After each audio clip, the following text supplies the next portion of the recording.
Development Fund will move a motion on the approval of nominees to 3 National Government Constituency Development Fund committees. The constituencies include Nambale Constituency, Sirisia Constituency, Bonchari Constituency.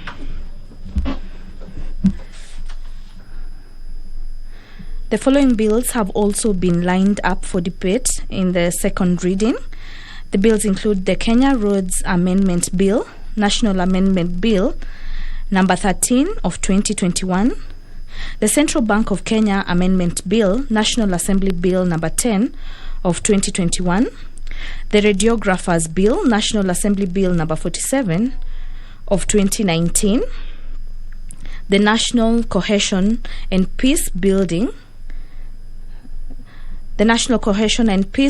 Bill, Senate Bill number 35 of 2018, and the Trustees Perpetual Succession Amendment Bill, National Amendment Bill number 23 of 2021.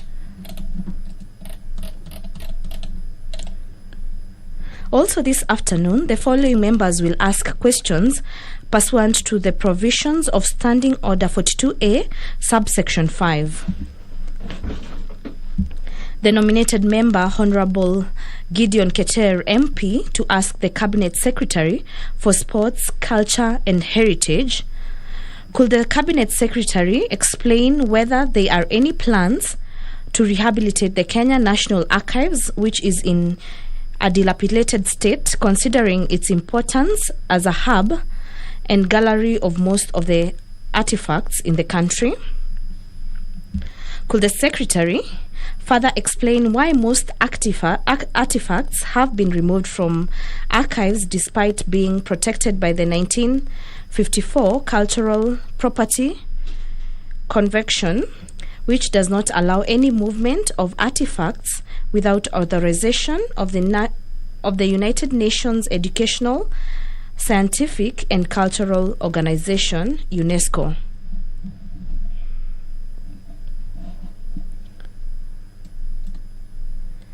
Could the Cabinet Secretary name the person holding the position of Acting Director of the Kenya National Archives and indicate when he or she was appointed, and explain when the substantive director will be appointed as provided for by the Public Archives and Documentation Services Act, Cap 19, given that the Public National Archives has operated without a director for the last 10 years.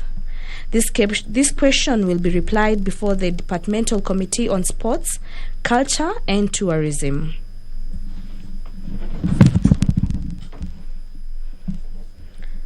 The member for Kwale County, Honorable Zeika Hassan, MP, to ask the Cabinet Secretary of Health, could the Speaker, Cabinet Secretary, provide the implementation status of the National Coroner Service Act 2017 and outline the gains made so far with regards to its operation?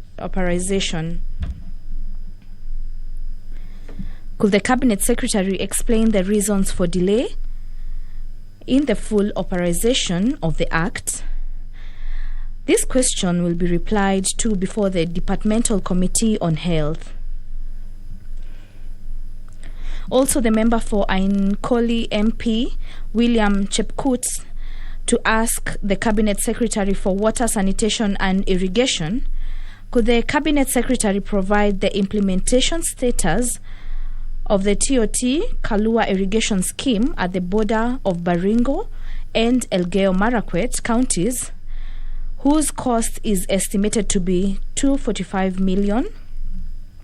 Also, could the Cabinet Secretary outline measures, if any, that the ministry has put in place to ensure the project does not stall any further and that its completion is fast-tracked? This question will be replied to before the Departmental Committee on Environment and Natural Resources.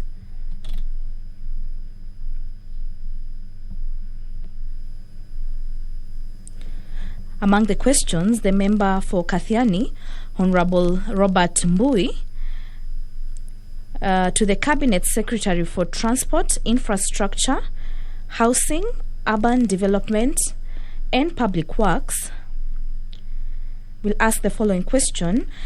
When will the ongoing upgrade to bitumen standards of the Mumbuni-Kathiani Road in Kathiani constituency be completed?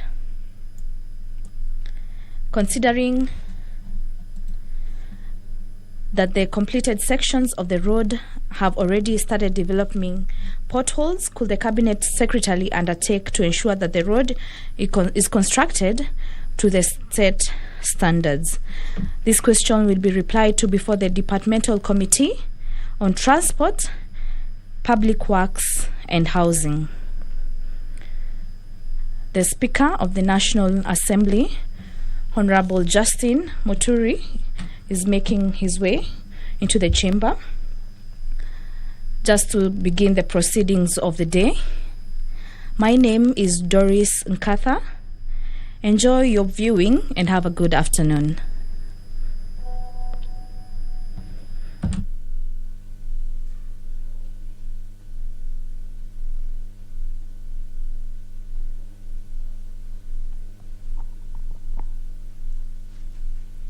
Let us pray.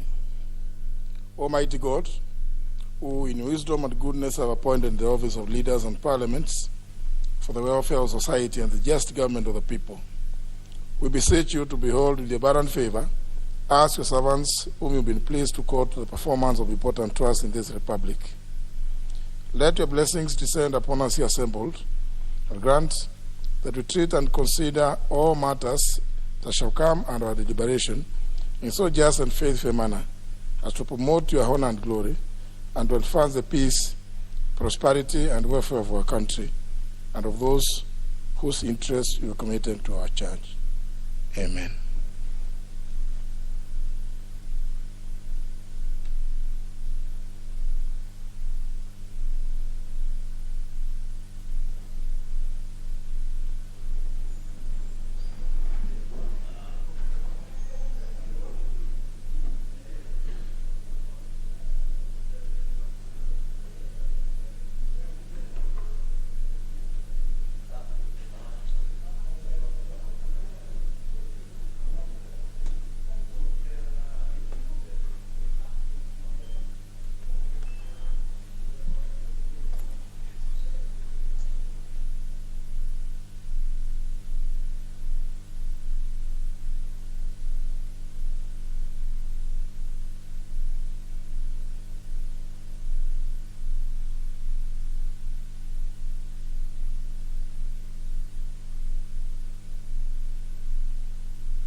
Start.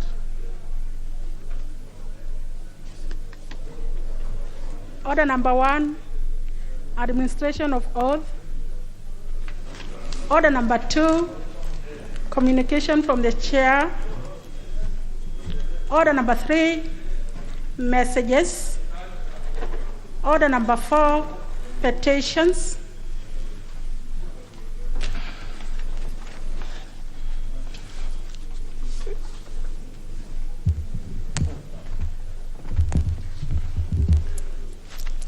Honourable members, I have two petitions brought under standing order 225, subsection 2, paragraph B, and have been assessed pursuant to the provisions of Article 119 of the Constitution. And therefore, in this regard, we should report the House that my office received a petition signed by Mr. Taratisio Ireri Kawe of ID number 8600483. The petitioner is concerned that the country's food production is heavily reliant on rainfall patterns, which have become quite unreliable in the recent past. Given the circumstances, the petitioner observes that food security is not sustainable unless immediate action is taken to protect the environment and conserve water. The petitioner is appalled that most citizens have drifted into abject poverty due to lack of an enabling environment that ensures sustainable agricultural production and to reduce uncompetitive importation of farm produce from neighboring countries. Honourable members, the petitioner notes that the majority of poor Kenyans cannot afford to purchase equipment for the construction of ponds and for harvesting rainwater to ensure sustainable irrigation systems and to reduce reliance on the seasonal rains. He therefore proposes complete zero rating of taxes on water tanks, farming equipment, and tools. The petitioner is cognizant of the fact that although it may seem that the government may lose revenue due to the gap created by the failure to tax the equipment and machinery, the government is bound to benefit from more taxes collected through agribusiness. Honourable members, the petitioner therefore prays that the National Assembly amends all relevant laws and reviews relevant regulations with a view to encouraging majority of Kenyans to harvest rainwater. Having determined that the matters raised by the petitioner are well within the authority of this House, I order that pursuant to the provision standing under 227(1), this petition be committed to the Departmental Committee on Finance and National Planning. A committee is required to consider the petition and report its findings to the House and the petitioner in accordance with standing order 227, subsection 2. I thank you. Honourable members, there is yet another petition, being number 38 of 2021, on payment of pending bills owed to suppliers of the National Youth Service, in bracket NYS, for the period 2013 to 2018. Honourable members, I wish to report that my office has received a petition from persons identifying themselves as suppliers and contractors who are engaged by the National Youth Service, NYS, to supply goods and offer various services during the period 2013 to 2018. Honourable members, the petitioners contend that during the period in question, the NYS initiated various projects and programs, including the rebranding of the agency, slum upgrading projects, as well as youth and women empowerment programs across the country. They further submit that in line with the terms of engagement, they delivered on their contractual obligations to the satisfaction of the agency and were thereafter entitled to payment for the goods and all services rendered. However, due to financial irregularities that were discovered within the NYS around the year 2015, all payments were suspended, and a multi-agency verification committee was later jointly established by the Cabinet Secretary for Public Service and Gender and the Cabinet Secretary for National Treasury to verify all pending bills and claims against the NYS. Honourable members, the petitioners state that the multi-agency verification committee presented its report and recommended the payment of the genuine and verified suppliers and contractors. However, the petitioners observed that the payments are yet to be made despite a presidential directive for all public entities to clear all verified pending bills owed to suppliers and contractors. Consequently, the petitioners now seek the intervention of the House to cause the concerned parties to process the verified payments to the suppliers to avert further suffering, as some are servicing loans and other credit facilities. Members, the petitioners have indicated that efforts to have the matter addressed by the relevant bodies have been unsuccessful. It's for that reason that they now seek the assistance of the National Assembly as a matter well within its authority. Members, pursuant to the provisions of the Order 227.1, the petition stands committed to the Departmental Committee on Finance and National Planning, and the committee is requested to consider the House and report its findings to the House and to the issues herein and whatever recommendations it makes. And may I implore the committee to ensure that it addresses the fact that it is possible there were genuine suppliers even before the financial improprieties at the NYS were unearthed and who have not been paid to date. I thank you, members.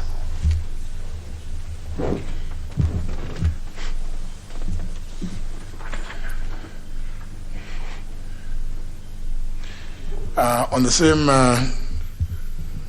standing on the same order, the Honorable Sarah Correre Paulata. Thank you, Speaker. Speaker, I, the undersigned, on behalf of the residents of Crimon community in Samburu and Laikipia counties, draw the attention of the House to the following. 1. That the Kirimon community land spans a total of 55,000 acres along the Wasonyiro River and has been a core part of Samburu community, which has used it as grazing land since time immemorial. That in 1923, the ownership of the land was forcefully taken away from the Samburu community by the British colonial government and handed to a white settler known as Major Y, who later transferred its ownership to a white settler company known as Almo Company, which brought numerous white settlers into the land. That after independence, the post-colonial government of Kenya took control of the land, registered it as LR number 8036, and placed it under the now defunct Livestock Marketing Division for rearing of steers and other breeds of cattle, after which they were ferried by train through Nakuru to the Kenya Meat Commission at the river on the outskirts of Nairobi. That majority of displaced members of the Samburu community were compelled to live in Parkare Arpa area of Kirimon sublocation of Sosian Ward in Laikipia North constituency and settled along the Wasonyiro River by the white settlers in a bid to prevent them from accessing the occupied lands, while other communities settled around Kirimon Water Springs. That some members of Kirimon community were engaged by Livestock Marketing Division as casual laborers and herders and condemned to live as squatters in a land that historically belonged to them, and which is currently being used by the National Youth Service for low-scale livestock farming. That despite the injustice meted out on them, the Kirimon community has grown exponentially to over 3,000 residents whose children are served by 3 schools, and this growth has led to scarcity of land, water, and other key livelihood resources for members of the community. That the government of Kenya recently issued a notice ordering the bona fide residents to vacate their ancestral land, thereby creating unwarranted tension in the area, which poses the risk of disrupting learning and is a sure recipe for chaos and conflict. That efforts to address this gross injustice by both the British colonial government and the post-colonial government of Kenya authorities have not yielded any fruit. And that the issue in respect of which this petition is made are not pending before any court of law or any other constitutional or legal body. Therefore, your humble petitioners pray that the National Assembly, through the Departmental Committee of Lands, 1, intervenes to facilitate restoration of at least 75% of the irregularly occupied land back to the members of the Kirimon community. Secondly, recommend the urgent suspension of the vacation notice pending stakeholder consultations and make any further orders deemed fit in the circumstances of the petition, and your petitioners will ever pray. Thank you, Speaker. Comments on the 3 petitions. Member from where? Thank you, Honorable Speaker. I would like to comment on the first and second petitions. On the first, it is true, Honorable Speaker, that this country cannot rely on rainfall for its food production any longer, and we would encourage the government to continue with the program that is currently undertaking on doing water pans to harvest water, and also to complete the irrigation schemes that are already going on. I have one in Mwea, the Thiva Dam, and I really want to read it once again. Thank the government. It's on time, 65% done. We hope by December it will be complete, and encourage that they do many more so that this country can be food secure in future, Honorable Speaker. On the second petition, I noticed that it has been directed to the Committee on Planning. Honorable Speaker, NYS falls under our oversight, that is the Committee on Labor, and I would urge the Committee on Finance to consult us as they process it, because we have much more information on the same, so that we can have our input as they make their final report. Thank you, Honorable Speaker. Honorable Sangok. Thank you very much, Honorable Speaker, for giving me this opportunity, and I will only comment on the first petition, Honorable Speaker. Honorable Speaker, we are sure that this country cannot longer rely on rain to produce enough food, and one of the big 4 agenda of the President is food security, Honorable Speaker. Honorable Speaker, when we were students in the University of Nairobi, when we were student leaders, we came up with a way and a proposal that we advised the then government of the late President Moi to irrigate the whole country using the water in Mount Kenya, Mount Kilimanjaro, and Mount Elgon by piping along all government roads, which stand at around 300,000 kilometers. Honorable Speaker, piping will only require less than 50 billion. With labor, it will go to around 80 billion.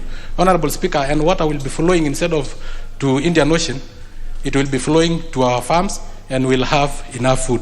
Honorable Speaker, I am currently collecting signatures for the same so that we can petition the Budget Committee to set aside almost 89 billion for us to be able to irrigate this country. Honorable Speaker, so the petition is good, and if then it does not apply in this regime, this government, Honorable Speaker, since you are one of the front runners in the coming election in 2022, in fact, you are only 2. It is either you to become the 5th president or William Ruto. So if you, in the event that you become the president, I advise you, Honorable Speaker, please, I plead with you that listen to our proposal of irrigating the whole country using the water in Mount Kenya, Mount Kilimanjaro, and Aberdare ranges, because under gravity, it will flow to all our farms, because those are more than 2,000 meters above sea level. Yet our lowlands stand at 100 meters above sea level, and they are very fertile, 80% of our land mass. So, Honorable Speaker, I support the petition. Honorable Dawood. Thank you, Mr. Speaker. Mr. Speaker, I want to comment on the first and the second one.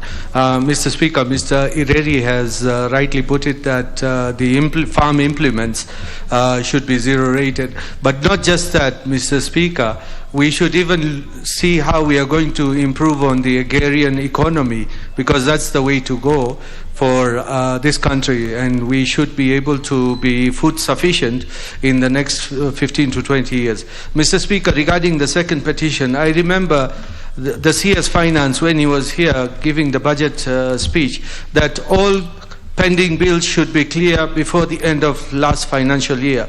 But Mr. Speaker, the counties as well have not cleared, they've got bills as well, and the national government as well, and as well as even our CDF, for that matter, is not cleared. So I wonder if we as MPs cannot get our CDF, how are the other people supposed to get the money? So, Mr. Speaker, I want to join both the petitions. Thank you. Honorable Makali Mulu. Yeah, thank you, Honorable Speaker. Honorable Speaker, I want to comment on the first petition. which is relating to the issue of food security. Honorable Speaker, I do agree with the petitioner. I would just want to urge the committee, even as I consider this matter, Honorable Speaker, to note that rain for agriculture will not take us far. Actually, what we need is irrigated agriculture, Honorable Speaker. Honorable Speaker, I have in mind, for example, in our region, Ukambani region, we have very two big rivers, Tana River and Earth River, which are flowing all the way to the ocean, Honorable Speaker. Honorable Speaker, at one point I had a chance to work in Sudan, not the southern Sudan, but the Sudan, the upper one now. Honorable Speaker, you realize the government of Sudan at that time had actually done a canal of about 1,000 kilometers branching from River Nile, Indirio, and that's where they grow their sugar and all those many other things. Honorable Speaker, I think really, as a country, we just need to get our act together. And Honorable Speaker, you know, anytime I hear other petitions, Honorable Speaker, like now, yesterday and the day before yesterday, there were two petitions which were proposing the gazettement of potential land for irrigation, Honorable Speaker. So this is the kind of balance we want to get as a country. Because those people who planned this country in terms of agricultural land, livestock land, they did an excellent job. But over time, Honorable Speaker, now, we end up messing the planning. And I think really if we stick to the original planning, we'll be able to secure our people in terms of food security. On the second one, on the issue of debt, Honorable Speaker, I do sit in the Budget Committee, Honorable Speaker, and I want to confirm to this House, as part of the budget they passed, Honorable Speaker, there are quite a lot of resources for paying debts, pending debts. How I wish that we could just pursue the implementation. That because the money we already set aside the resources, that the implementation committee of this House and other relevant committees just push hard the departments to pay. Because if they pay, there will be no issue, Honorable Speaker. But the problem is they ask for resources before sorting out which debts are eligible and which are eligible. So they start now the process of sorting them out when the money is in their account. And that delays the process. So how I wish that they could sort the debts first, so that by the time we allow resources to be appropriated by the House, that is just a matter of paying. We will sort the matter. So with those remarks, Honorable Speaker, I want to support the petitioners. Thank you very much. Member for Tharaka. Thank you, Mr. Speaker. Speaker, allow me to comment on the three petitions. The first one being the fact that the country seems to be overly relying on rain-fed agriculture, as a result of which we are not able to produce enough food. It isn't pleasant to watch over the TV last night that the country is appealing for food because of drought. I think we should be moving away from this, and one way of doing it is to ensure that if farm implements are subject to high taxation, we have a waiver or reduction of those taxes so that we are able to produce more food for the country's consumption. As regards the second petition, it's vitally important that we do bury the ghosts of the NYSC scandal, so that essentially if there are valid suppliers who are supposed to be paid, we pay them and we bring the matter to a close. Let us also adhere to the presidential directive that all pending bills be paid so that the internal debt we have to the government is actually reduced or removed completely. As regards the third petition, this is a historical injustice meted out on our people by the colonizers when they were here to take over our land, milk it, and when they left, instead of us rectifying the problem, we went ahead to create even a bigger problem at the expense of our people. My plea would be, regarding the first petition, let the committee move with the speed and let them not say this is too complicated to amend the laws and regulations. We have all the time. We have a parliament that can do this. As regards the second one, let the committee move to recommend. We adhere to what the president has said. We pay the bills. Those of NYS and the others, we close these matters. And as regards the third one, kindly, historical injustices, including those in Tharaka, must now be addressed. This is an historical injustice. Thank you. Member for Kiminini. Thank you, Mr. Speaker. Mr. Speaker, I would like to comment the two petitions. The first petition, Mr. Speaker, regarding the issue of harvesting water. Right now, Mr. Speaker, with climate change, you can't even predict when the rain will start, when the rain will stop. And it's the highest time, Mr. Speaker, as a government to focus heavily when it comes to issues of rain harvesting. Mr. Speaker, the petitioner has specifically looked at the issue of the water tanks, and we call upon the committee in charge, Mr. Speaker, to do a delicate balance so that these tanks, Mr. Speaker, that are going to be used when it comes to water harvesting, they can either be zero rated or maybe they should be given out to the farmers at a subsidized price, Mr. Speaker. And the petition also spoke about the issues of inputs. And when you talk of inputs, Mr. Speaker, we also look at the issues of fertilizer. If the government can also focus on giving out subsidized fertilizers, particularly to areas which they have arable land, this will play a critical role as far as food security in this country, Mr. Speaker. Lastly, on the issue of NYS, Mr. Speaker, the payables should be given. We have people, Mr. Speaker, who validly supply the goods, and if the multi-agency committee has done the verification, they should be paid with speed, Mr. Speaker, in line with the President's directive on the pending bills. I thank you, Mr. Speaker. Thank you, Honorable Speaker. Allow me to comment on the 3 petitions. Let me start with the 3rd petition by our colleague from Samburu. The issue of historical land injustice was well addressed in the various reports, the Dung report, the Jonjo report, as well as the new constitution of 2010.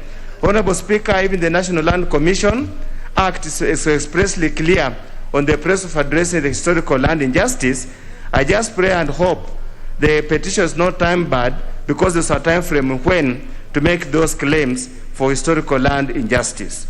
On the 2nd petition, Honorable Speaker, the issue of pending bills becoming an endemic problem in this country, despite the numerous pronunciations by the government or the president, and being highlighted in various audit reports, we don't seem as a country to be making any progress. The amount of suffering people of Kenya, the small traders, are going through is intolerable, and it's now starting to cause a social upheaval. And I would believe NYS having such a history, there must be a mechanism through which they can identify the genuine suppliers and the crooks that literally caused the mess in NHIF. Let the genuine ones be paid on time. On the 1st petition, Honorable Speaker, the issue of food security is now becoming a very big point of discussion in this country. Rains are routinely failing, they are delaying, and relying on rain-fed agriculture is not going to take us anywhere. Honorable Speaker, I highly doubt whether water tanks for rainwater harvesting will be of any use. Rain comes at a specific period, sometimes it doesn't come, and focusing on water tanks might not be a solution to food security safeguard in this country. The way to go is irrigation, irrigation, irrigation. Thank you, Honorable Speaker. Member for Samburu West. Thank you, Mr. Speaker. I rise to comment on the 3rd petition by Honorable Sarah Korere. And Mr. Speaker, it is very important to note that if there is any community in this country that is suffering from historical injustices, Mr. Speaker, it is Samburu community, Mr. Speaker. I border Laikipia North, where the petitioners are from. Kirimon is also in Samburu West constituency, Mr. Speaker. And it is unfortunate that since the colonial time, the Samburus have continued to be displaced, and then once they're out, and it's very unfortunate even what is happening in Laikipia, Mr. Speaker, you'll find huge tracts of land owned by ranchers, Mr. Speaker, and they fence the entire place, Mr. Speaker. Then their leases come to an end. Then now our current government, whom we thought would even give us back our land, Mr. Speaker, we continue with the same atrocities being meted on this pastoralist, Mr. Speaker. And it is very unfortunate to see members of the government, Mr. Speaker, especially the security apparatus, Mr. Speaker, who just go and make blanket announcements to say that a certain community or the pastoralist should not be in a certain area, not knowing that there are members of that community like the Samburus who legally live in Laikipia county, Mr. Speaker. So I hope that the petition by Honorable Sarah will be taken seriously and that recommendations will be made. And it is very unfortunate that every electioneering period we see people being given notices to leave their land. Mr. Speaker, this issue needs to be sorted once and for all, and people to be given back their land, Mr. Speaker. Honorable Musa Alois Rantoimaga, Samburu North. Thank you so much, Mr. Speaker. Mr. Speaker, I want to comment on two petitions, number 1 and 3. Mr. Speaker, on the issue of food security, there is a serious problem now as we speak in terms of provision of food. Mr. Speaker, because of shortage of food and because of the drought, our people are suffering. And in fact, the government has also discontinued supply of relief food to the local people who are in distress. So, Mr. Speaker, the way to go is dams, to construct big dams so that you can do irrigation. A lot of water is going to waste, that is rain water that comes during the rainy season. Boreholes are not the best way to go. So mega dams can be constructed in areas, especially in northern Kenya, and we use that water in the mega dams to be able to do irrigation and also to use for domestic purposes. On the third position, Mr. Speaker, just as my colleagues have said, we are really facing a lot of injustices as Samburus. Cows, when it's a drought like this one now, when we venture into Laikipia, our cows are being killed. Can you imagine? Just literally killing, shooting cows and shooting animals. The cows are innocent and they are killed. The last time they killed more than 3,000. This time around, the other day, they killed another 300. It's so uncouth. It's like we don't live in Kenya. We are not part of Kenya. So this particular land that Mheshimiwa Sarah Correa has brought, we recommend that it is speedily registered under the local people who are the rightful owners. Thank you so much. Member for Kiambu. Thank you, Mr. Speaker. I would like to comment on the first petition and the second petition. It is very, very unfortunate, Mr. Speaker, that at this time and age, Kenya is still not food sufficient. We have plenty of water, we have plenty of arable land, but we have been unable to plan on how to utilize them so that our country can be food secure. We need to think seriously about the way we are going to harvest water, not only rainwater, but even storage of river waters, how we can exploit our underground water so that we can be able to irrigate our farms and stop relying on rain to do our agriculture.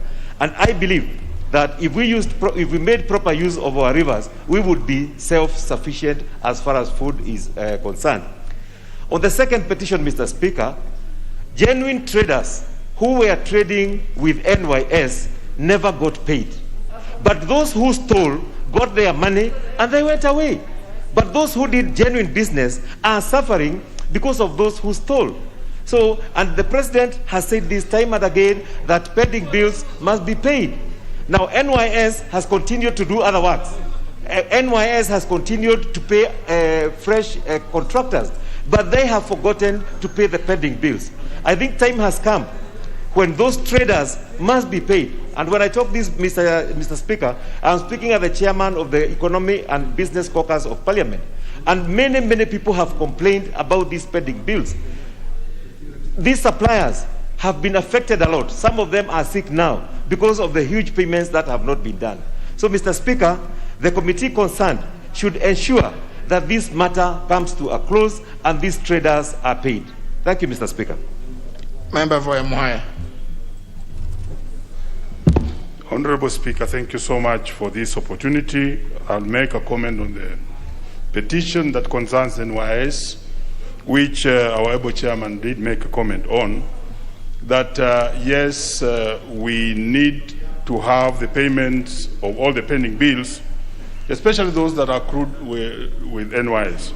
Honorable Speaker, about 2017 thereabout, there was a serious mess within the NYS, and there were both genuine and non-genuine contractors. But we have had a series of meetings, like the chair did put, with the CEO or the DG of NYS, and they have paid most of the people they were supposed to pay.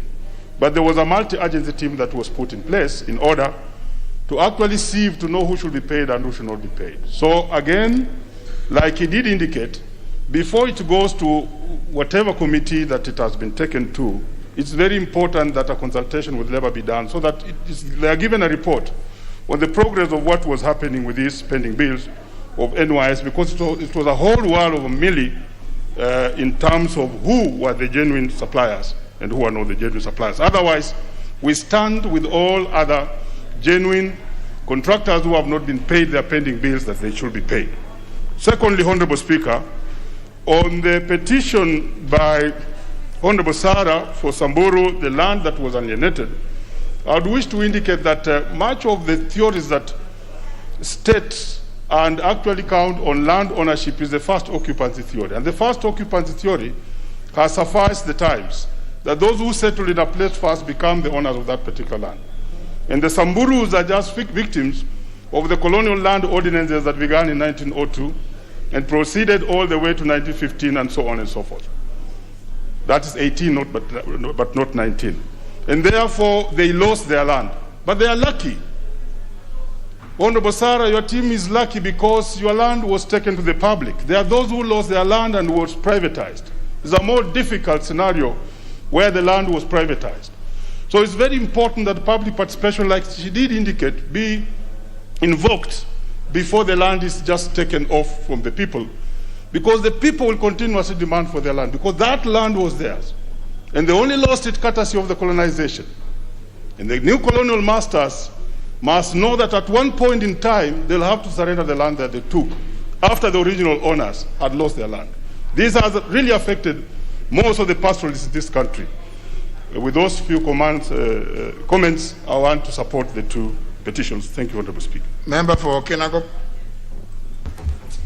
Thank you, Mr. Speaker. I also want to support the first petition and the second one, and especially on the issue of zero rating the irrigation implements to make sure that our farmers, especially the small-scale farmers, are able to really do irrigation, because as you realize, only 10% of this republic depends on rainfall, and which is reliable for only 10% would reliably produce goods depending on the rainfalls, because the patterns are predictable. But the rest, about 48%, which is arable land in this republic, something needs to be done. And in fact, Mr. Speaker, the petitioner has brought it right. If we've only been able to make sure that the irrigation equipment are available and subsidized in terms of taxes, so that they don't pay taxes, then that is the way to go. Mr. Speaker, we have a lot of water that goes to waste, and just like we are contributing on this irrigation bill, the fact that there is a lot of water, then it is incumbent upon the government to just make sure that the 48% of land that is arable, they make sure that they do dams, and because private sector is going to come in, have it easier for them to invest, because if we make implements available and cheaper, then that is the way to go. Then on the second one, Mr. Speaker, you realize that many times when there are scandals in this country and involving different government agencies and departments, there is a blanket condemnation of our business people who engage in good business or good business practices. And when payments are stopped, then it becomes a pain and causes a lot of stress to business people that are genuine. And therefore, Mr. Speaker, I want to support that petition, so that then NYS or the government pays all the pending bills, because you can imagine 7 years down the line, 8 years down the line, someone has not been paid, and maybe they had taken loans, they've already lost maybe their properties, and nobody is coming into their rescue. Mr. Speaker, maybe this House should assert itself and even say that these pending bills should be paid, and be paid with interest. Mr. Speaker, finally, the issue of Public Finance Management Act and public PPDA, that is Public Procurement Disposal Act. These are acts that needs to be enforced. so that then going forward we do not have these issues of pending bills, because money must be allocated, and before procurement is done, we must make sure that every procurement that is done in this country is done within the confines of these two acts. And therefore, Mr. Speaker, I support the two petitions and wish that the Committee on Finance is going to expedite. Thank you, Mr. Speaker. Member for Nambale. Thank you, Mr. Speaker. I want to make a very brief comments on these three petitions. Let me start with the issue of the NYS. I think the issue of the NYS is a very good example of how financial governance really went wrong and is continuing to go wrong. What has happened clearly, that even though bills are verified, it puts power in the hands of the managers, who to give and who not to give to pay off the pending bill. When you aggregate this for the whole economy, we are having a lot of money stuck there that if released, it would be a major stimulus package for this economy. The type we are talking about budgeting new monies, and yet monies are being held that if released to the economy, it will make a huge difference. I think the issue, the petition is sound. I hope as a result of it, it will help us revisit these issues that have been ignored across the economy in respect of payment of pending bills. The issue on irrigation, Mr. Speaker, I think we should take the issue of food security seriously. Food is not just needed when people are starving. Food is needed to lower costs. If we lower costs, we shall effectively increase the income of workers, particularly urban workers. If food costs, which in the basket, when they measure inflation, may be about 40%, or 50, in fact more than 50% now, are reduced, you have effectively given an increase to that household. So improving availability of moisture and rain and so on would help increase productivity, increase quantity, and lower average cost. And that's something that really must be taken extremely seriously. Areas like Busia, we have abandoned schemes that nobody cares about, that we haven't even succeeded to get the question in Parliament answered after 2 years. Both Mheshimiwa Ounda and myself have been raising this. We are not taking these issues around food security as serious as we should. And lastly, the issue of historical rights. I think we should begin to confront problems as they are. I think that we have, and I think we know that rather, the elite that we have is no different from the colonial elite that we had in terms of hanging on to assets, not caring about the poor. So I really think that this petition by Honorable Sarah Corere, it is an extremely important one. It should raise all of the difficult issues that we like to avoid in relation to issues of historical injustices. And I think it's extremely important that we, when it comes before us, we put our minds to it, to enrich it enough, to enable government to feel that in fact, indeed, there is a real problem there. Thank you, Mr. Speaker. Member for Ainabkoi. Thank you, Mr. Speaker, sir. These are very great issues, especially the historical injustices. Samburu and the entire Maasai are great people of this republic. They own the wealth of this nation. Nairobi is theirs. Major land are there. So we want issues of historical injustices be addressed once and for all. Mr. Speaker, since you are suitable and competent enough, irrigation is very key. I brought two issues, Mr. Speaker, and I want your attention. I brought the motion of compulsory planting of trees in low-earning institutions and individual households. Second was the climate change. Mr. Speaker, sir, I have given a notice to Governor of Uasin Gishu County that they should not take water from our own constituency, Kaptagat Towers, without my people having water distribution. That is, I'm giving them a warning. Secondly, it is a warning. My people must benefit before others. I give my people first priority, Mr. Speaker, sir. Secondly, I want government incentives, tax exemption by farm equipment. I want, it is indeed with assurance of honor and profound respect to Cabinet Secretary Ambassador Kuriatane. He's a great man. He gave me last week tax exemption for great people like George Kelly. And my constituency is the fruit basket of this republic. So we are very key. Was in Gishu County is #1. So we must have government incentives. Food security is very key. That's why I always support His Excellency Uhuru Kenyatta, the 5-star general. And if he will not do anything for me, I've been going by Air Force One. So tell him, because you are number 3 in command, that I love him. As much as I love him, he's #1 in this republic, followed by Dr. William Ruto, our own son, and followed by you. So the thing, Mr. Speaker, is we vote in unity of interest, emotion, and desires. I beg to support Sarah.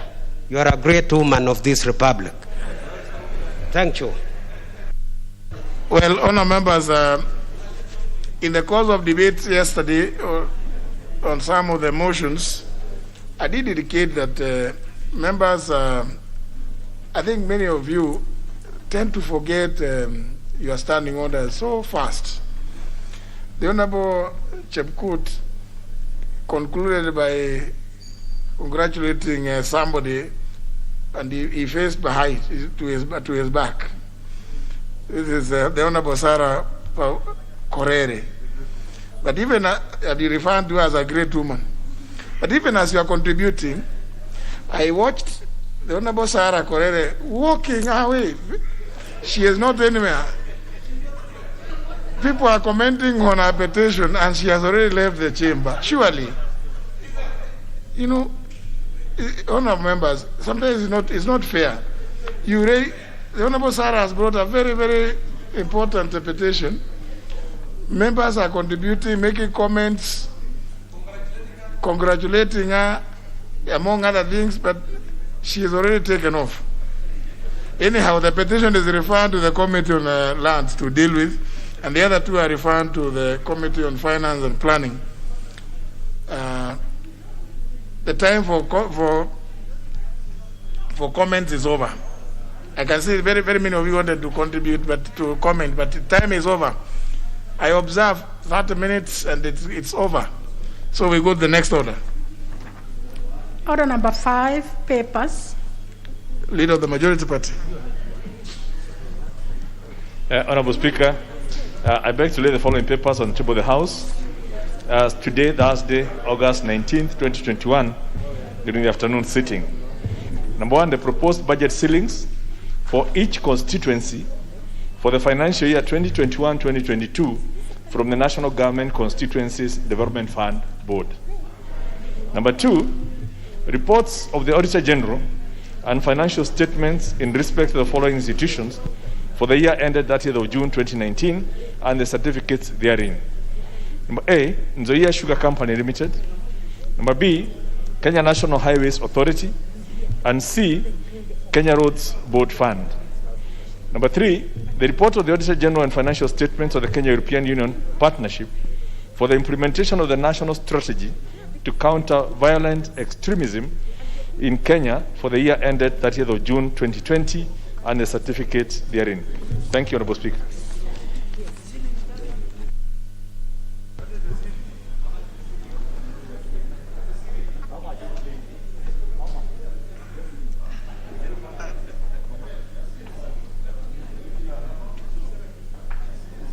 Maybe because of the interest, and because, as you know, honourable members, if you can't do it yourselves here, you cannot do for others.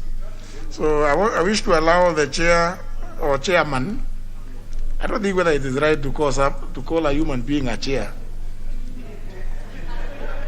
is a chairman of the National Government Constituencies Development Fund Select Committee of the National Assembly, the Honorable Atanas Misiko Wafula Wamunyinyi. Thank you, Mr. Speaker, for the opportunity. Mr. Speaker, what we're doing is in compliance with the provisions of the National Government Constitutional Development Fund Act. And as is required, Mr. Speaker, 2.5% of national government share of revenue as divided by the Annual Division of Revenue Act enacted pursuant to Article 218 of the Constitution, we have been given the proposed budget setting, which is as per the Division of Revenue Act 2021. The total shareable revenue is 1,725,624,173,860, out of which 1,398,798,856,427 is allocated to the national government. Now, in the year 2021-2022 financial year, a total of 41,714,800,000 was allocated to the NG-CDF, which translates to 2.98%. Therefore, Mr. Speaker,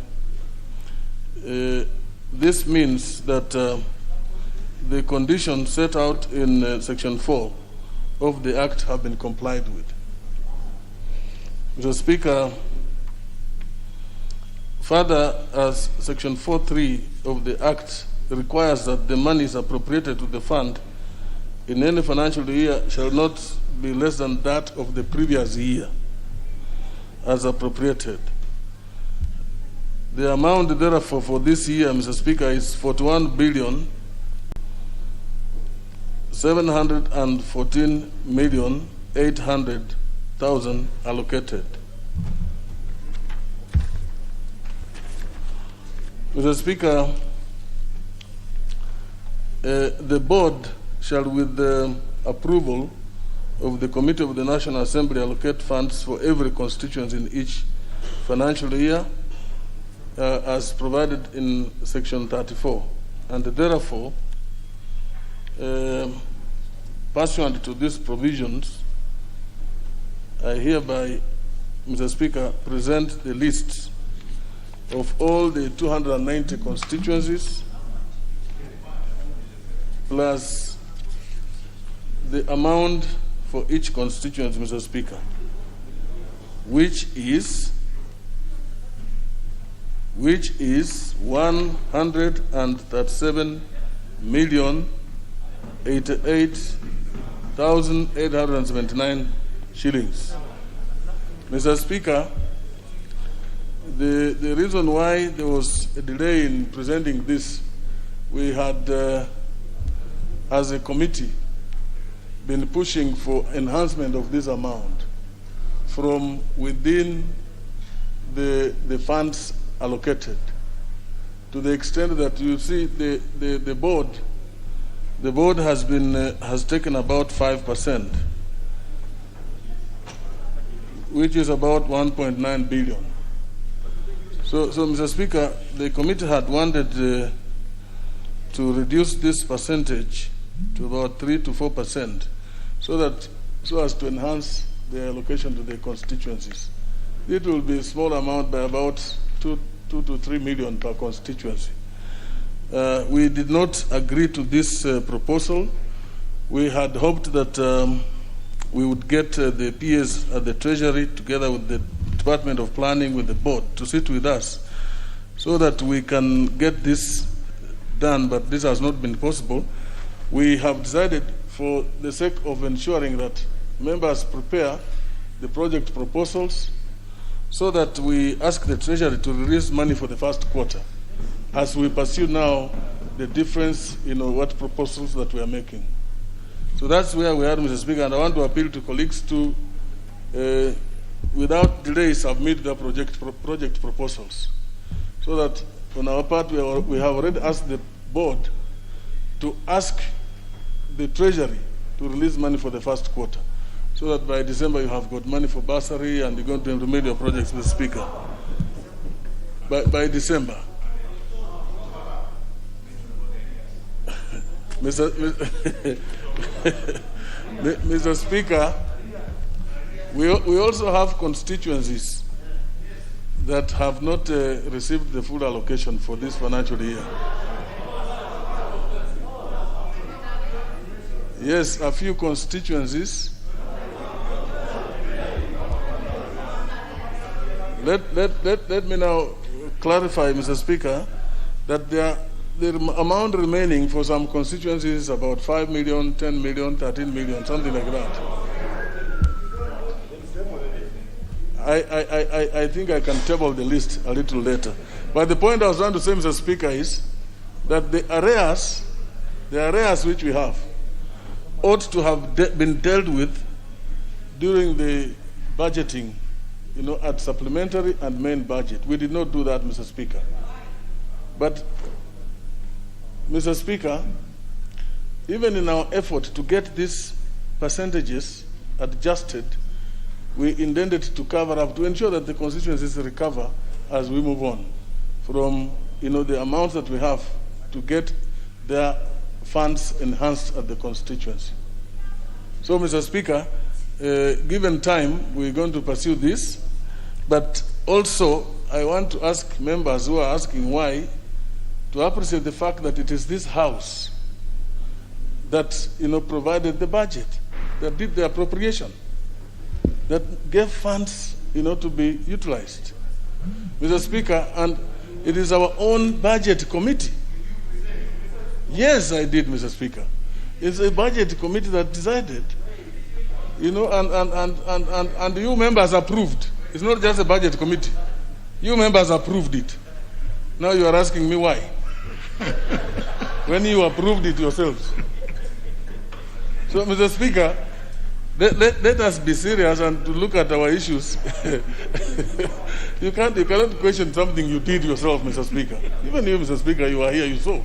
You witnessed. You did not vote, they voted. So, Mr. Speaker, let members prepare the proposal so that we can get the funds for the first quarter flowing to the constituencies. But we're going to pursue the arrears together as a House to make sure that we get this, released to the constituencies for development. I thank you, Mr. Speaker. You. The Chairman, Departmental Committee on Trade, Industry and Cooperatives.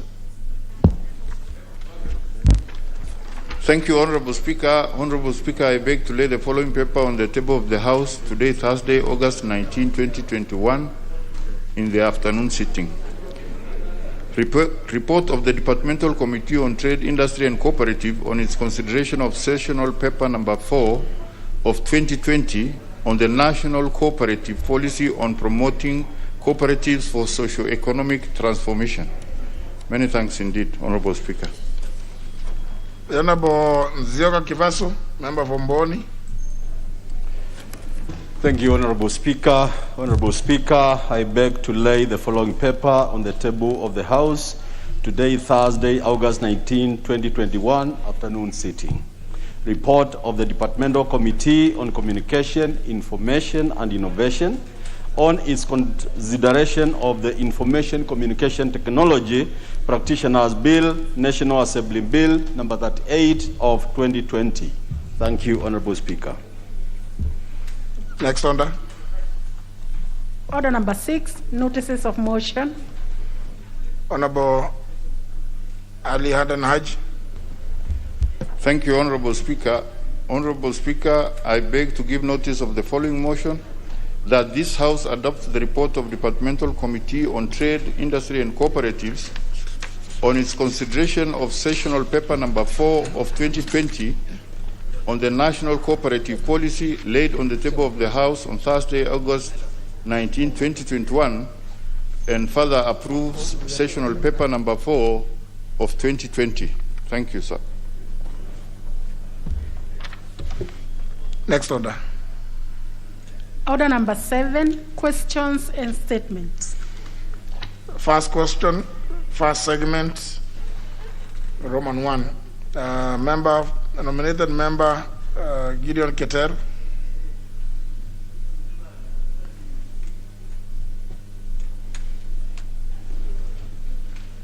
Do you have a card? Press the intervention button. I've been teaching them. Or you don't? Yes, that way. Thank you.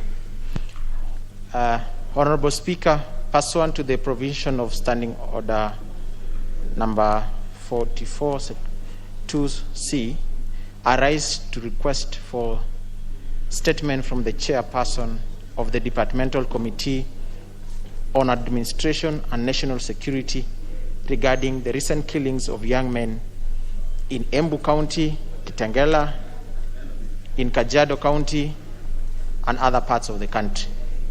Honorable Speaker, it is a great concern and deeply regrettable that on the recent past, and in particular on August 2021, a number of killings have been recorded from the country. Benson Jiru, Emmanuel nominated member. Yes. I know you are not often in the House, but you are listed as asking a question. It's a statement. Question. You have a question?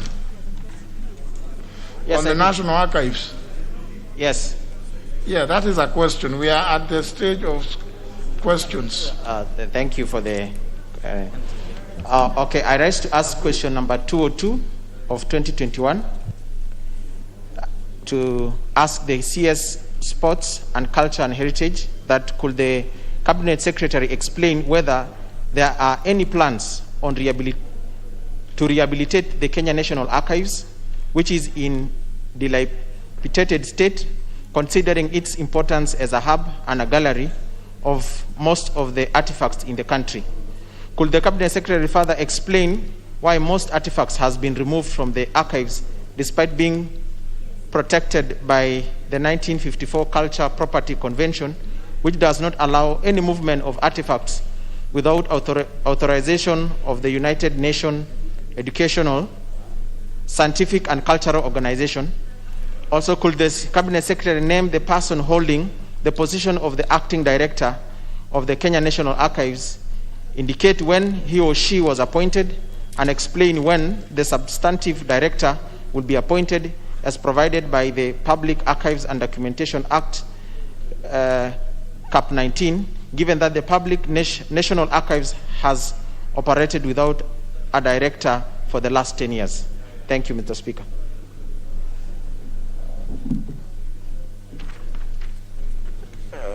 Question will be replied to before the Departmental Committee on Sports, Culture and Tourism. Next question by the member for Kwale County, the Honorable Suleika Hassan.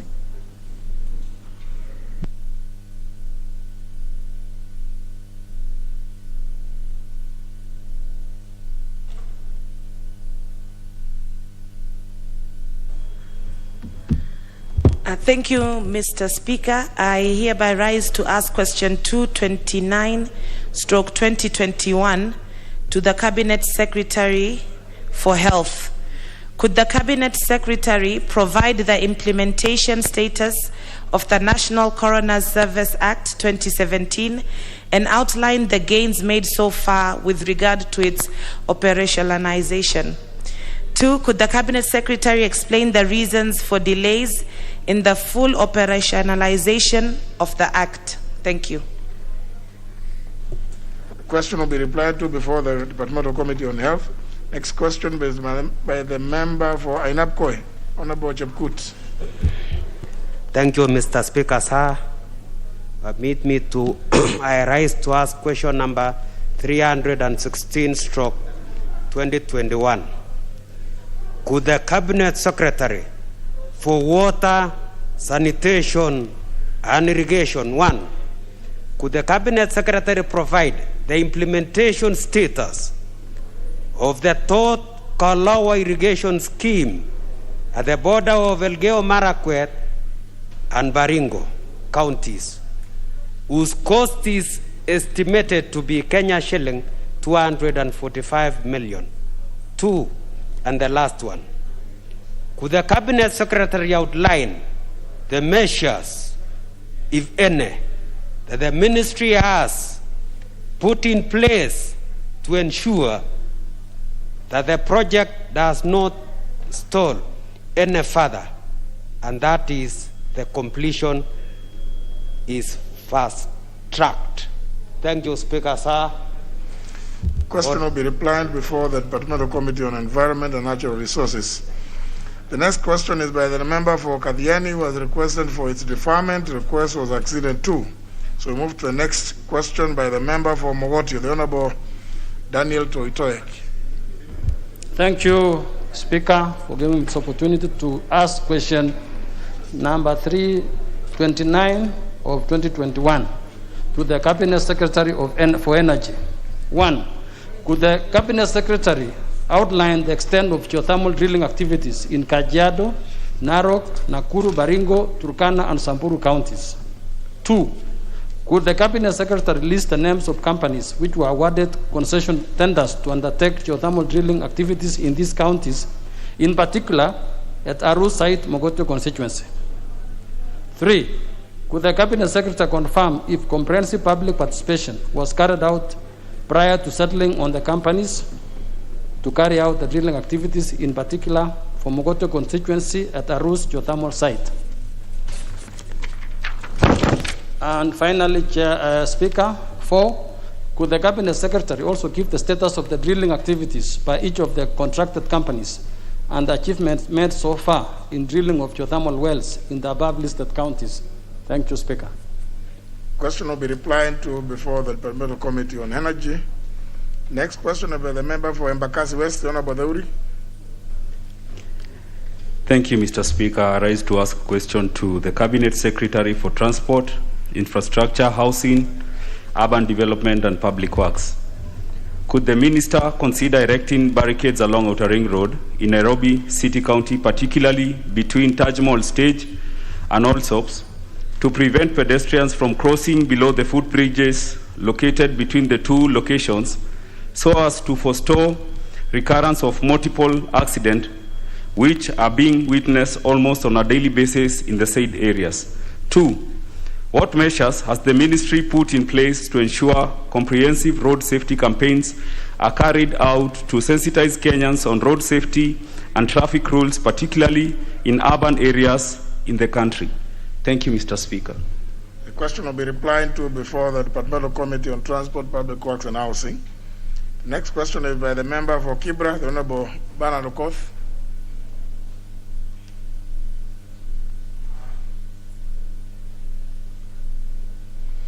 You don't know how to operate yes, there. Thank you, Mr. Speaker. I rise to ask question number 335 of 2021, and the question is directed to the Cabinet Secretary for Education. 1. Could the Cabinet Secretary explain the criteria used in the allocation of infrastructural funds and other resources meant for school development to schools in the country? Number 2, could the Cabinet Secretary avail a list of all schools that benefited from the said funds during the financial years 2017-2018, 2018-2019, and 2019-2020 per constituency, and indicate the amount received by each institution? Number 3, could the Cabinet Secretary outline the steps that the ministry is taking to ensure that the funds are distributed equitably and transparently? Thank you, Mr. Speaker. Question will be replied to before the Departmental Committee on Education and Research. Next question is by the member for Kiambaa, the Honorable John Juguna. Thank you, Mr. Speaker. I wish to ask question number 352 of 2021 to the Cabinet Secretary for Interior and Coordination of National Government. Could the Cabinet Secretary explain the measure that the ministry has put in place to curb alcohol drug and other substance abuse in the country, and in particular in Kiambaa constituency. Could the Cabinet Secretary further explain the high influx of non-Kenyan nationals in certain parts of Kiambaa constituency, particularly in Ruaka area, and indicate whether there is correlation between this influx and the increased cases of drug trafficking in the area? Could the Cabinet Secretary also explain the steps that the Minister is taking to eradicate the menace of drug trafficking? Could the Cabinet Secretary provide statistics of foreign nationals residing in Kiambaa constituency? Thank you, Mr. Speaker. Question will be replied to before the Departmental Committee on Administration and National Security. Last question by the member for Malindi, the Honorable Aisha Jumwa. Thank you, Mr. Speaker, for giving me this opportunity to ask question 353 of 2021 to the Cabinet Secretary for Education.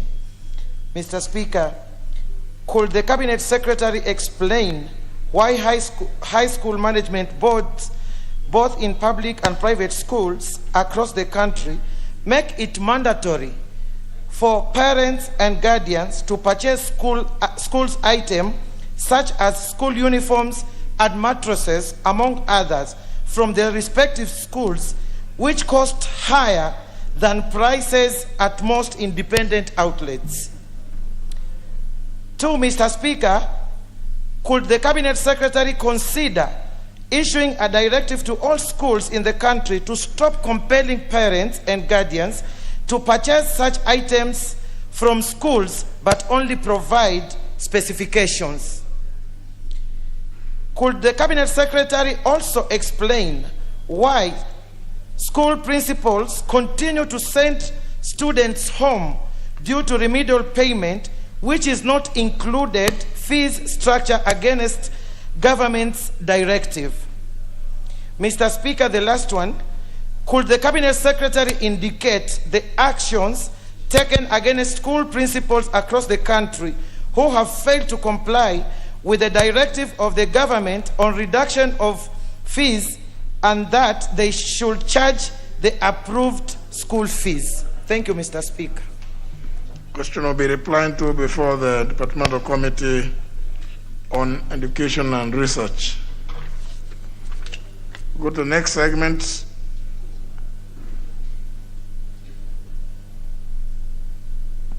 Request for statements. The first is by the Honorable Kimani Ichung'wa.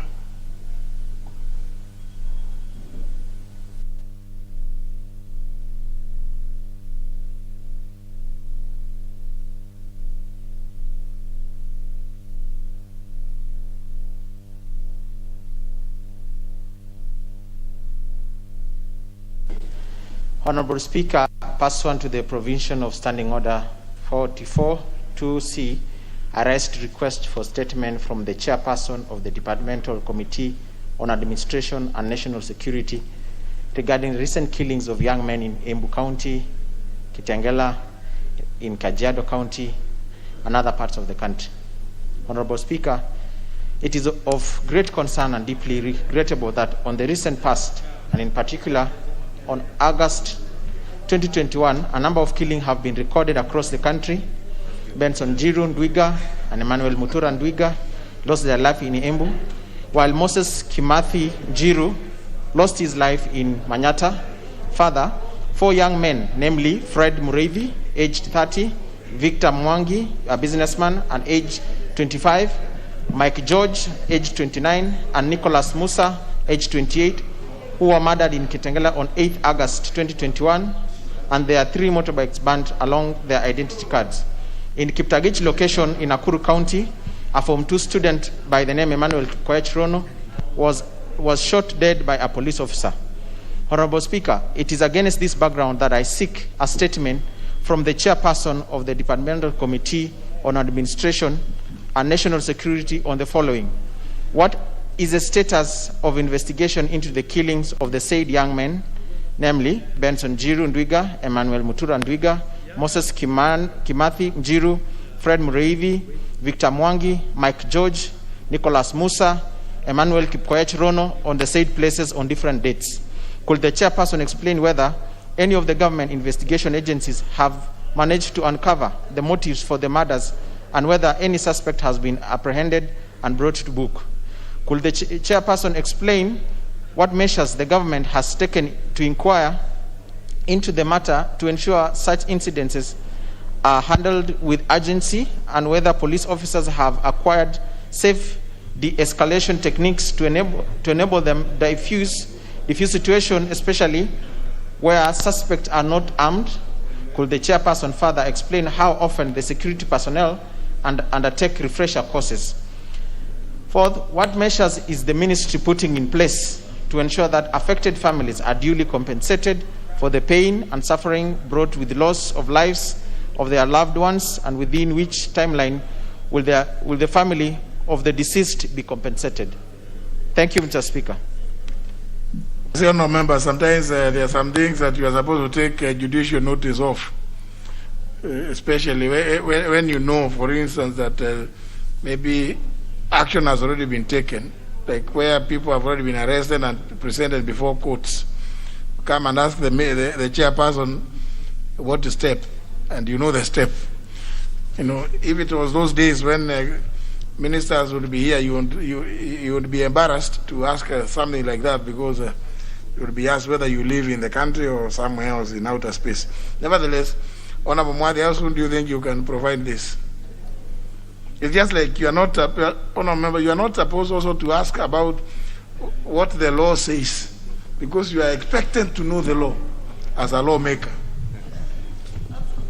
Thank you, Honorable Speaker. Honorable Speaker, you'll be able to bring the statement in the next 2 weeks, or actually when we resume, because I'm sure the calendar says we are resuming on September 21st, but I want to believe by that time it should be ready. Very well. The next is a request by the Honorable Washiali. Ben Jomo. Thank you, Honorable Speaker. Pursuant to the provisions of Standing Order number 44-2C, I rise to request for a statement from the chairperson of the Departmental Committee on Transport, Public Works and Housing regarding dangers posed by open quarries abandoned by contractors in Mumias East constituency and other parts of the country. Honorable Speaker, quarrying is a very important activity in our country, as it helps in the development of infrastructure, such as roads in a given area. In the recent past, there have been growing concerns in the manner in which quarrying activities are being undertaken in the country, specifically with regards to open quarries abandoned by contractors after completion of projects. Many contractors who are assigned road works in the country have had a tendency of excavating gravel and or marram, thus leaving behind gaping holes that have become dangerous to both human and livestock, especially when they are filled with water. Honorable Speaker, Mumias East constituency has over 5 big quarries which have turned into death traps. Recently, 2 young people accidentally drowned in the open quarries filled with water and lost their lives. They are the late Rehema Oruko, aged 11, and the late Master Kevin Kanenje, aged 17 years. Honorable Speaker, the government needs to look into this matter with a view of seeking immediate interventions to salvage the current situation to avoid more death of humans and livestock. It is against this background that I seek a statement from the chairperson, Departmental Committee on Transport, Public Works and Housing on the following. 1. Why are the contractors not complying with the law of rehabilitating ground that have been interfered with? 2. When are the capping holes in Mukware and Indoli, areas in Mumias East constituency, going to be rehabilitated? 3, when will the families that lost their loved ones going to be compensated by the contractor for not meeting the contractual obligations? 4, and last, what safety measures and regulatory frameworks has the government put in place to ensure that contractors comply with the safe quarry operations? I thank you, Honorable Speaker. Honorable Kosing, Chair of Transport Committee.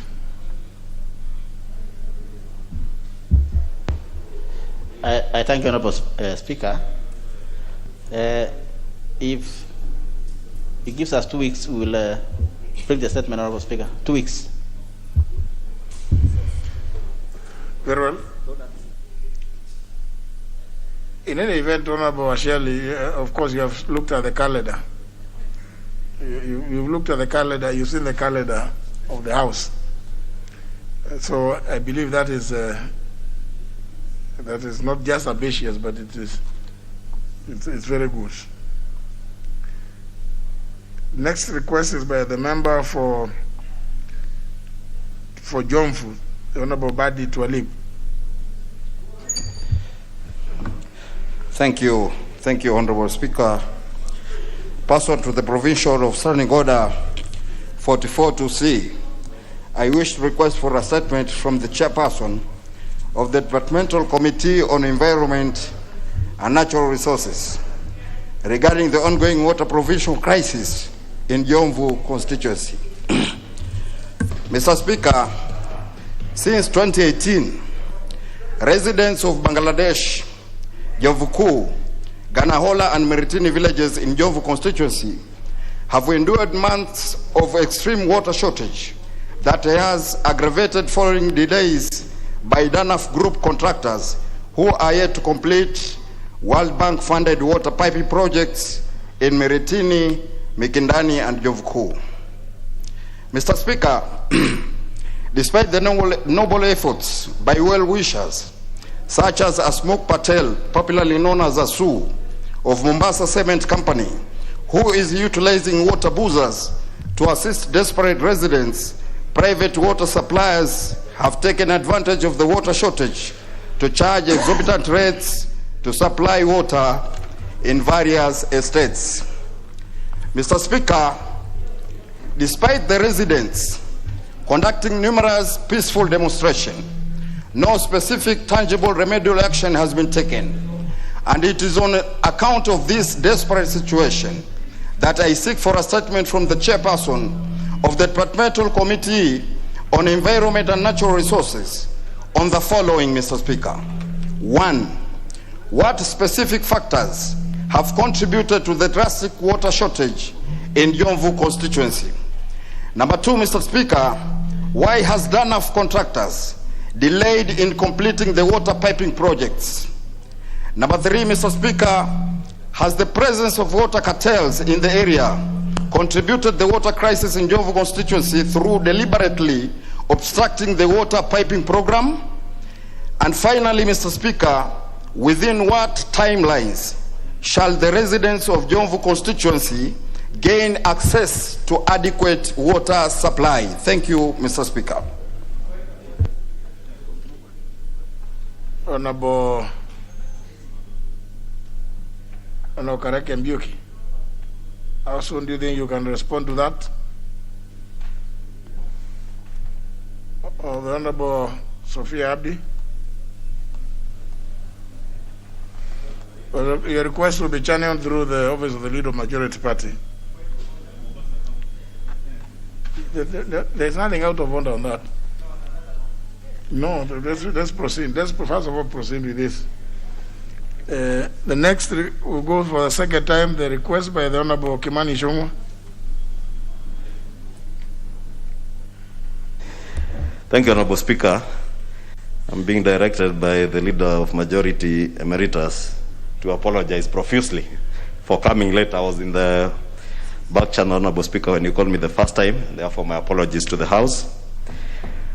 And Honorable Speaker, pursuant to the provisions of Standing Order number 442C, I seek a statement from the chairperson of the Departmental Committee on Defense and Foreign Relations regarding issuance of visas to Kenyans wishing to travel to the People's Republic of China. Honorable Speaker, it is more than a year since many countries closed their borders to foreign visitors following the COVID-19 outbreak and thereafter issued new entry requirements and policies. In addition, Mr. Speaker, various countries continue to revise their COVID-19 epidemic prevention and control measures from time to time, including the rules moderating how foreign visitors enter their countries and under what circumstances. Honorable Speaker, for Kenyans wishing to travel to the People's Republic of China, one of the many requirements set is a COVID-19 vaccination through presentation of a vaccination certificate.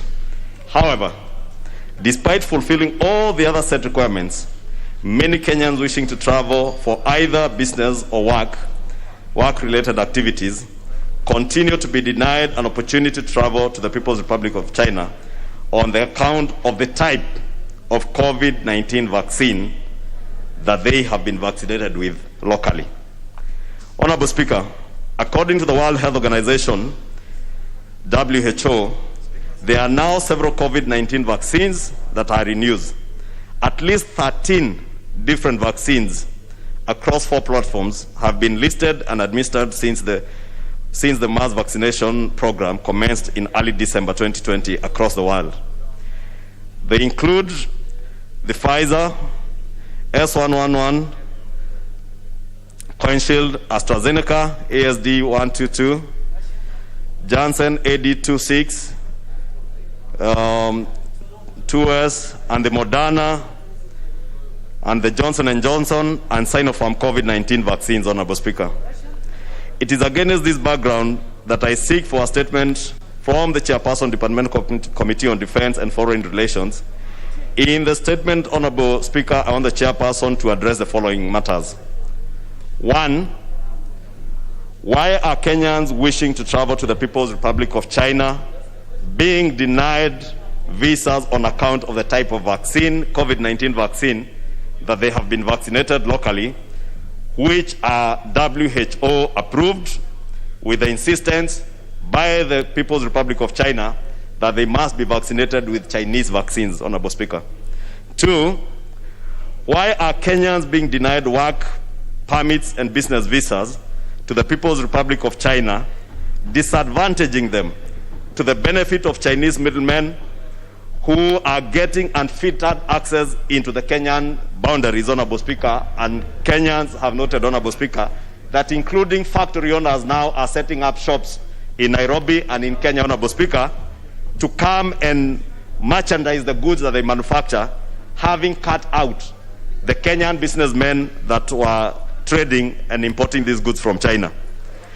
3, Honorable Speaker, I'd want to know how many Chinese nationals have visited Kenya on either business or work visas from the advent of the pandemic in March 2020 to date, and what work and what businesses that these Chinese nationals have been permitted to come and conduct in the country. 4, Honorable Speaker, how many Kenyans, in contrast, have been issued with visas either for business or work visas from March 2020 to date to visit the People's Republic of China? 5, what is the volume of imports brought in specifically by the Chinese businessmen and middlemen into Kenya vis-a-vis imports by Kenyan nationals since March 2020 to date? Thank you, Honorable Speaker. The Chair of Defense and Foreign Relations Committee.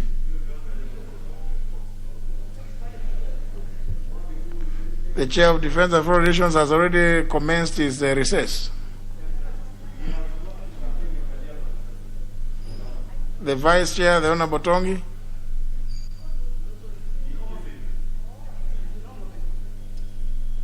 What would he be doing in Homa Bay? Well, Well, the request will be channeled through the office of the leader majority to forward to them. The other segment is on responses. You know, members, we must follow what is there's a procedure. Let's first what is this, Honorable Udo? Don't say you ask a question, because we are not yet there. No. Okay. Honorable Speaker, I raised a matter yesterday. Unfortunately, the chair of the committee on transport was not around, and I can also see the vice chair of finance committee on two issues of us. There has been no response since February and July. So I wanted your direction. Now that they're around, before they sneak out, before they give me an indication when my answers could be forthcoming. That's why I was just seeking your indulgence, Speaker, because I know they could easily go out. Vice Chair of Committee on Finance, not now. We are not yet there, but don't sneak out until we finish this segment. Then you will respond. The chairman, the Transport Committee is not sneaking out. I know. He is the last one to respond. So, Honorable Dilangwa Yenya, I hope you can, in the meantime, just talk to the Honorable Oudo to remind you what it is that he raised. Or you want to respond right away? Thank you, Mr. Speaker, and I tender my apology for not being in time in the House when Honorable Oudo, asked this question in the first instance. But I'm pleased to inform him that we are going to respond his question when the House resumes. That, Mr. Speaker, my committee is going to undertake inspection visits to the corporations that make up the Kenya Transport and Logistics Network, that is KRC, Kenya Railways Corporation, Kenya Ports Authority, and the Kenya Pipeline Company under the auspices of ICDC. Mr. Speaker, among the inspection visits will be to the railways Nanyuki, Nairobi, Maraba, Nyahururu, etc. So I'm pleading with the House to allow us time when this House resumes. I'm also inviting, if Mr. Speaker, you agree, the member also to be in our company when we are making those visits, particularly that part which falls within his constituency, Funyura, that is Maraba Railway section. Thank you, Mr. Speaker. Honorable Undo. That's perfectly in order. Suffice to note that Malaba is in Teso North constituency, is not in Funyula, but asked the question, the general cuts across the entire country. Thank you. I'll be waiting for the response when the House resumes on 20th September, year of our Lord 2021. Very well. First response, the Chairman, Departmental Committee on Trade, Industry and Cooperatives. You are making two responses. One to a question asked to a statement sought by the Honorable John Mwirigi, and the other one by the Honorable Owen Bayer. The Honorable Owen Bayer is not in the House, is he? No, not was. Anyhow, I mean, you can't tell us somebody was. We're not. There's too much work to be done. That one of the Honorable Owen Bayer, you just lay it on the table. You know. Thank you. I don't know. This is Honorable Mwinyi. This is a new technique you are introducing. Honorable Haji. Thank you, Honorable Speaker. Honorable Speaker, I rise in response to statement by the Member of Parliament for Igembe South, Honorable John Paul Mwirigi, to the Parliamentary Departmental Committee on Trade, Industry and Cooperative on the issue of Miraa, and the question goes, could the chairperson explain why farmers could not be informed early enough on closure of airspace by federal government of Somalia? Honorable Speaker, the response is that Somalia is a sovereign state that makes its own independent decisions, which they are not obligated to communicate to any other country. In the event of a force majeure or in the event of events that are largely beyond the control of any person to deal with. And therefore, this was an unfortunate situation, and the country, when they want to close their airspace, they do not communicate. On the question of whether there are any plans to compensate farmers for the losses incurred, noting that students are going back to school and that this has been the parents' main source of income and general livelihood. Honorable Speaker, at the moment, the government may not be in a position to raise funds for Somalia for compensating the Miraa farmers for losses incurred following the closure of the airspace. Honorable Speaker, as this happened unexpectedly. However, in future, such unfavorable events can be mitigated against by setting up applicable compensation funds through the guidance and support of the National Treasury. Honorable Speaker, on the question of what measures are in place to open more market access to Miraa farmers in the region, particularly the Horn of Africa. Honorable Speaker, the government of Kenya is exploring new markets in Djibouti, Democratic Republic of Congo, DRC, Mozambique, and other countries in Africa.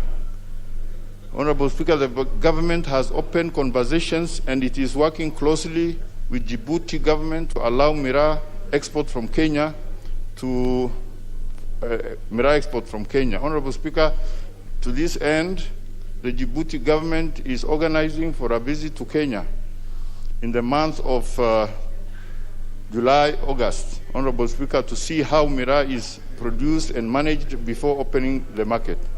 Honorable Speaker, the Ministry of Industrialization, Trade and Enterprise Development is also organizing to meet representatives from the public and private sector in the DRC during the planned DRC Expo, which will take place in the month of August 2021. Honorable Speaker, the Ministry of Industrialization, Trade and Enterprise Development through Kenya Bureau of Standards, KEBS, is in the process of developing a code of practice for the Miraa sector. The standard of procedures of practice include ensuring hygiene is observed in the entire chain from harvesting to packaging, as well as loading into vehicles and aircraft. Honorable Speaker, this will go a long way in enabling the Miraa crop access more markets. Honorable Speaker, the Ministry of Industrialization, Trade and Enterprise Development encourages Miraa farmers to add value to their perishable raw material. Honorable Speaker, through this the crop can be processed into Miraa juice and sweets, among other products. This will go a long way in reducing post-harvest losses and diversifying market segments for Miraa products and hence unexplained markets.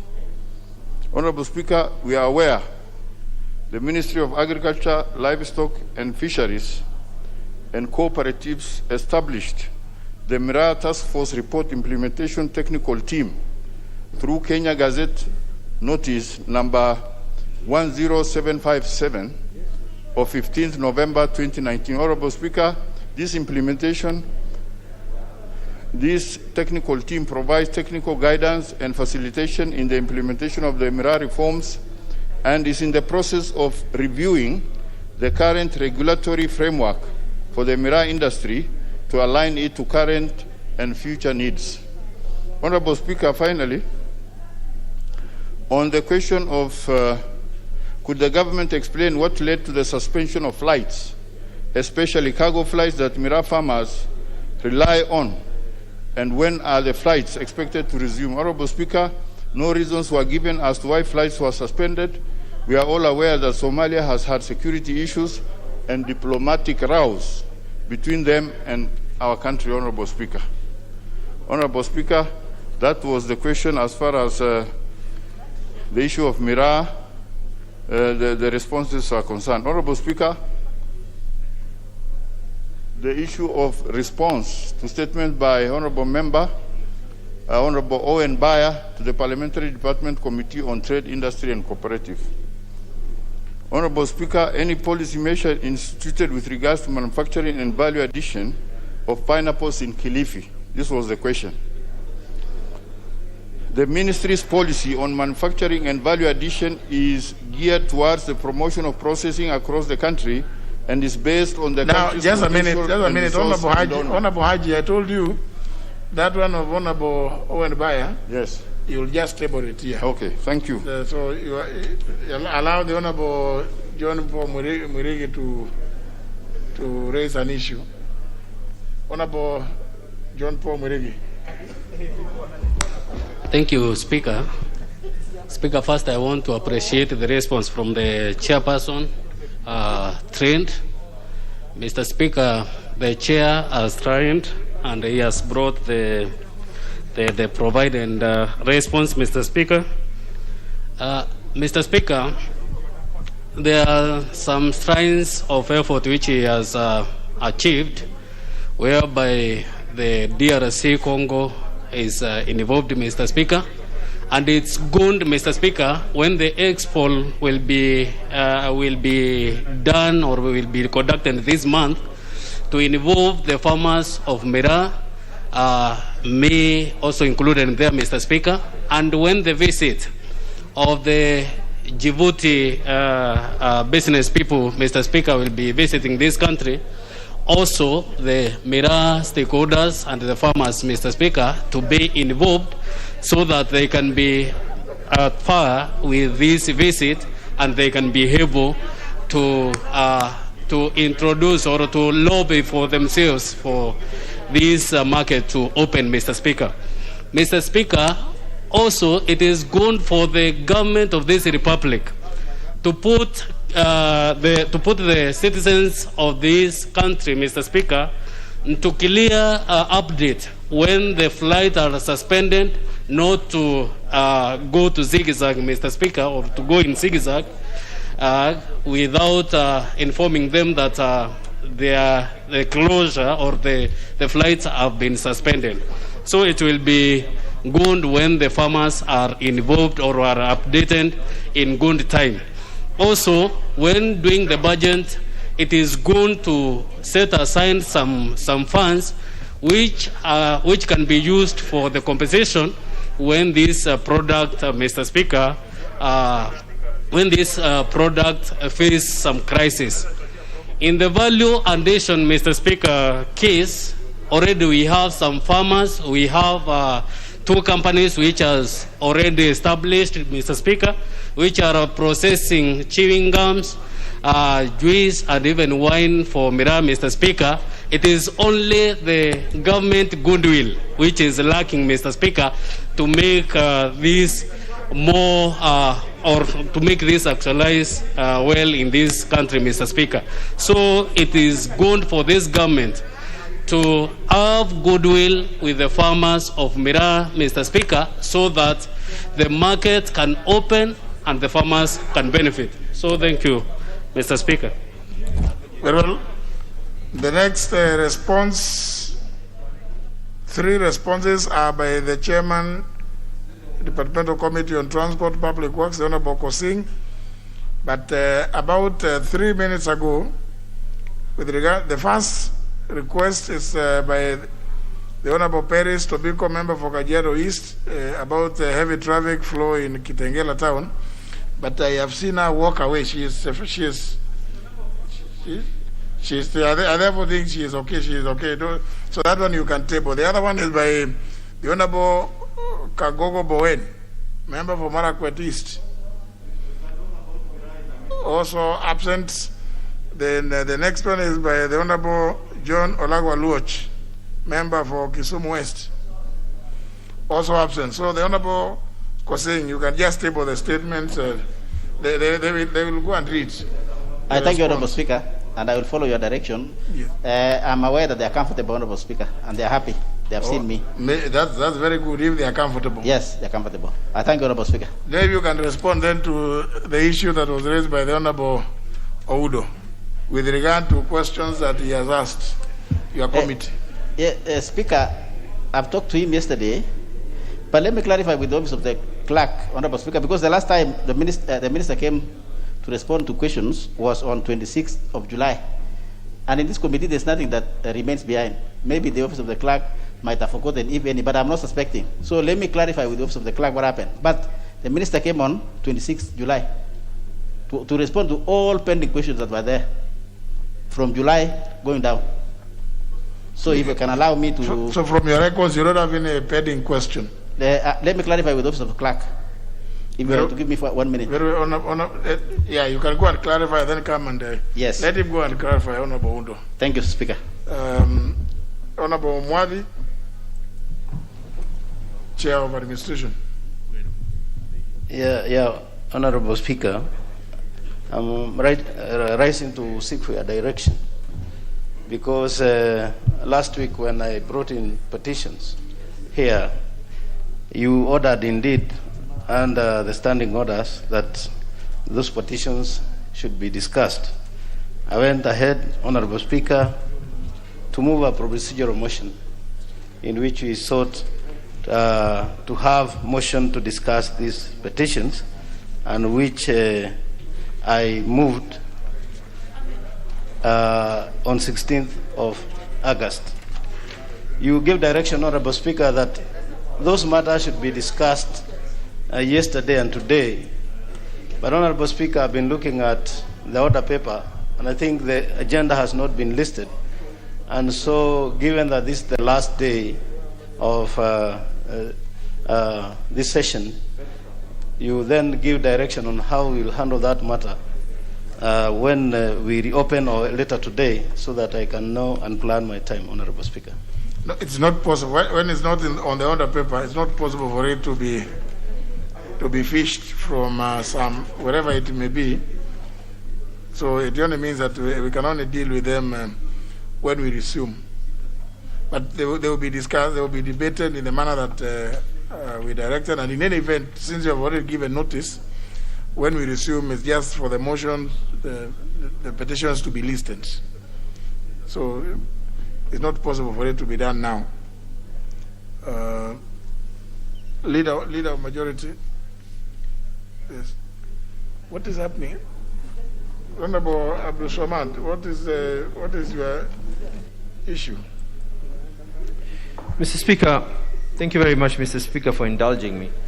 Mr. Speaker, and with all due respect to the leadership of this House, Mr. Speaker, last week there was a motion that I had requested, and this motion was on regards to matters on how Kenyans are being affected by the issues of the lockdowns and the restrictions that have been there.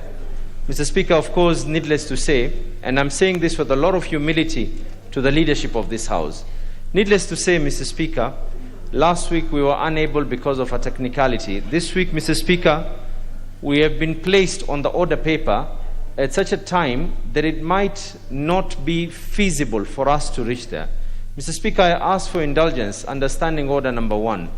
Considering, Mr. Speaker, that the executive has pronounced itself by extending these restrictions further for another 60 days as of yesterday, considering as well, Mr. Speaker, that this House goes on recess from today for another 30 days.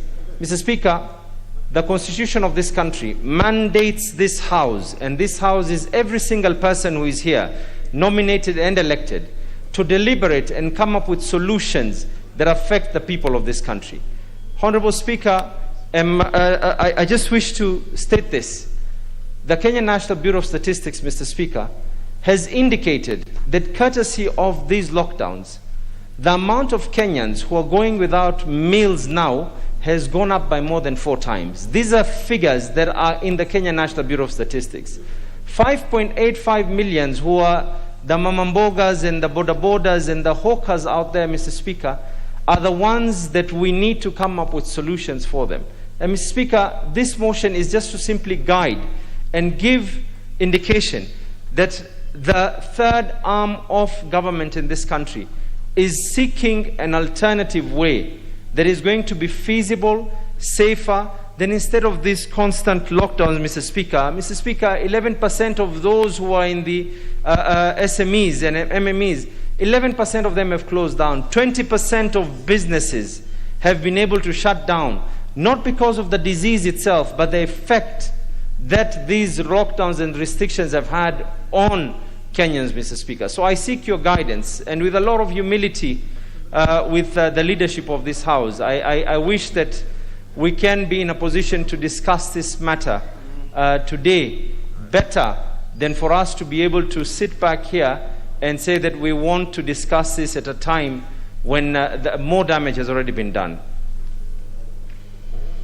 You know, we haven't even gotten to that order.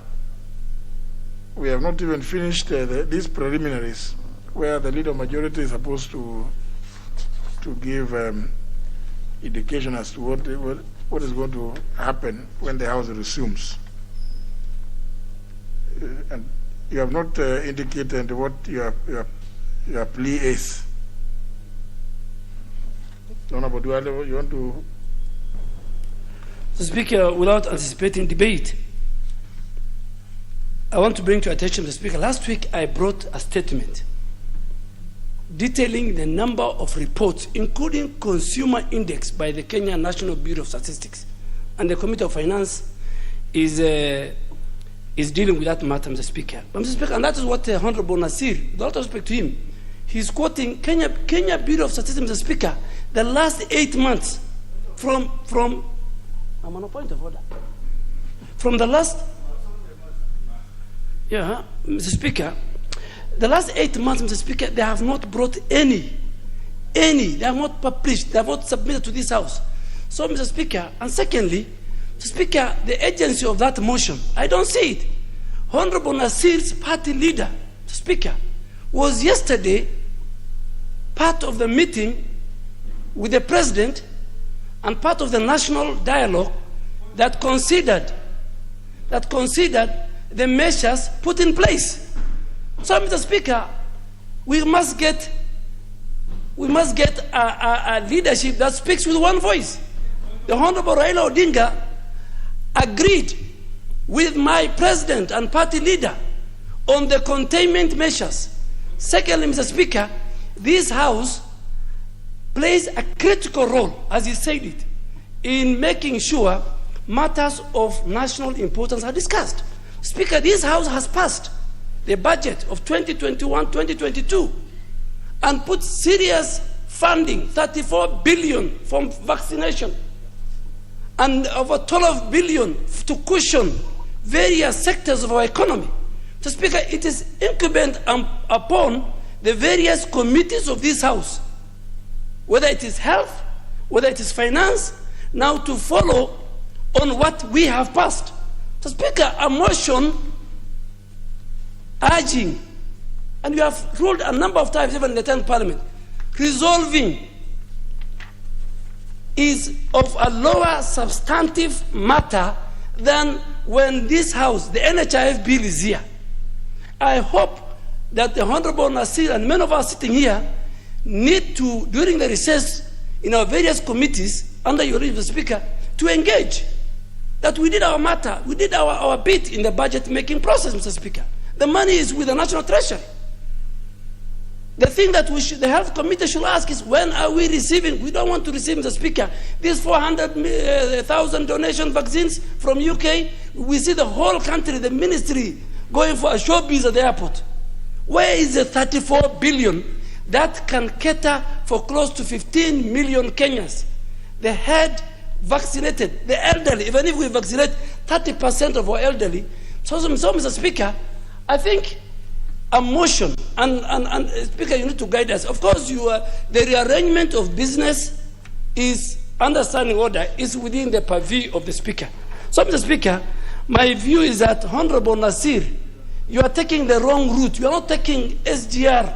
You are not taking Kenya Airways. You are not driving to Mombasa. In fact, you are driving contrary to Mombasa. And we don't want a populist. I mean, Honorable Nasir comes from the minority. They should be checking government 24/7. Now it is 2 years we are with COVID. Relax, Honorable. We have got 2 years with the COVID. You are now telling us that with a motion, the things will change, Mr. Speaker. Mr. Speaker, it is not. It's not. Motion can't work. In fact, I'm waiting for this motion, and I want to oppose it because you failed as a minority to check government. It is your party that should tell government, why are you not vaccinating Kenyans? It is your party that shakes hands. It is your party that participated yesterday in what is going on. And if the way you are going, you are annoying your party leader who is in Homa Bay. And the consequences, because I was in ODM before you, I was a founder member of ODM. In ODM, you don't work like that. You don't go contrary to your party leader. In fact, this motion should not proceed. This motion should not proceed.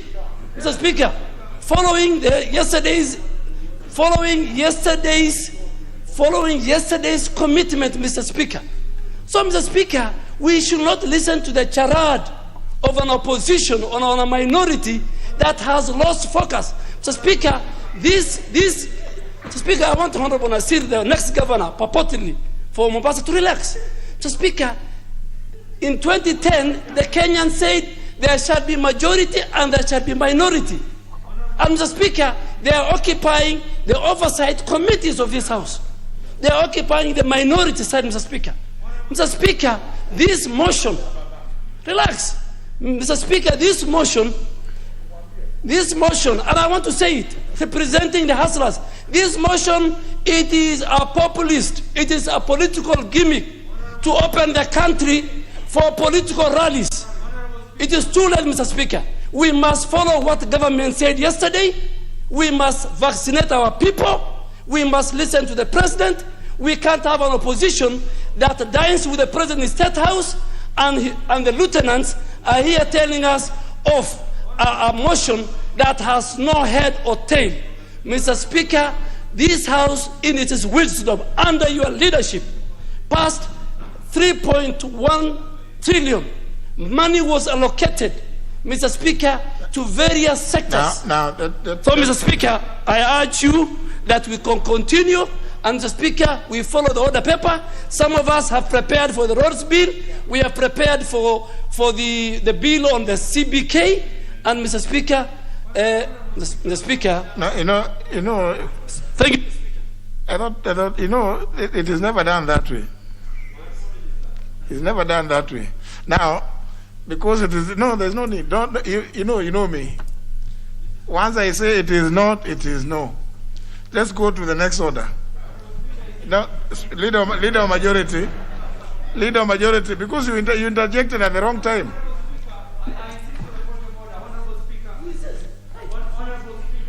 Honorable Speaker, leader majority. Pursuant to the provisions of Standing Order number 44-2A, I rise to give the following statement on behalf of the House Business Committee, which met on Tuesday, 17th of August 2021, to prioritize business for consideration. Honorable Speaker, as members are aware, we are proceeding on a month-long recess starting tomorrow, in accordance with our calendar. I therefore want to wish members a fruitful and restful recess period. However, as I mentioned yesterday, the House is likely to be recalled for a special sitting to consider any ongoing urgent business, especially with regard to the consideration of nominees for appointment to the Independent Electoral and Boundaries Commission and the Teacher Service Commission. I urge the respective committees, which are currently undertaking the vetting processes, to conclude their work in good time to ensure the House finalizes the matter within the statutory timelines. Honorable Speaker, the following business has been tentatively scheduled for consideration upon resumption. 1. As the second reading, the Health Laws Amendment Bill of 2021. Number 2, the Social Assistance Repeal Bill 2020. Number 3, the Landlord and Tenant Bill of 2021. At the Committee of the Whole House, number 1, the National Hospital Insurance Fund Amendment Bill of 2021. And number 2, the Irrigation Amendment Bill of 2021. Honorable Speaker, as always, I encourage any members with amendments to these bills to submit them to the Office of the Clerk in good time for the inclusion when the matters come for consideration, including the directions you gave on the NHIF bill yesterday. Honorable Speaker, in accordance with the provisions of Standing Order 42A, 5, and 6, I wish to convey that the Cabinet Secretary for Energy is scheduled to appear before the Departmental Committee on Energy on Wednesday, 25th of August 2021, to respond to 1, question number 003 of 2021 by the Honorable Kwenya Thuku regarding the status of payment to a contractor, Mr. CP Power East Africa, who undertook the last mile connectivity programs projects in Kinangop constituency.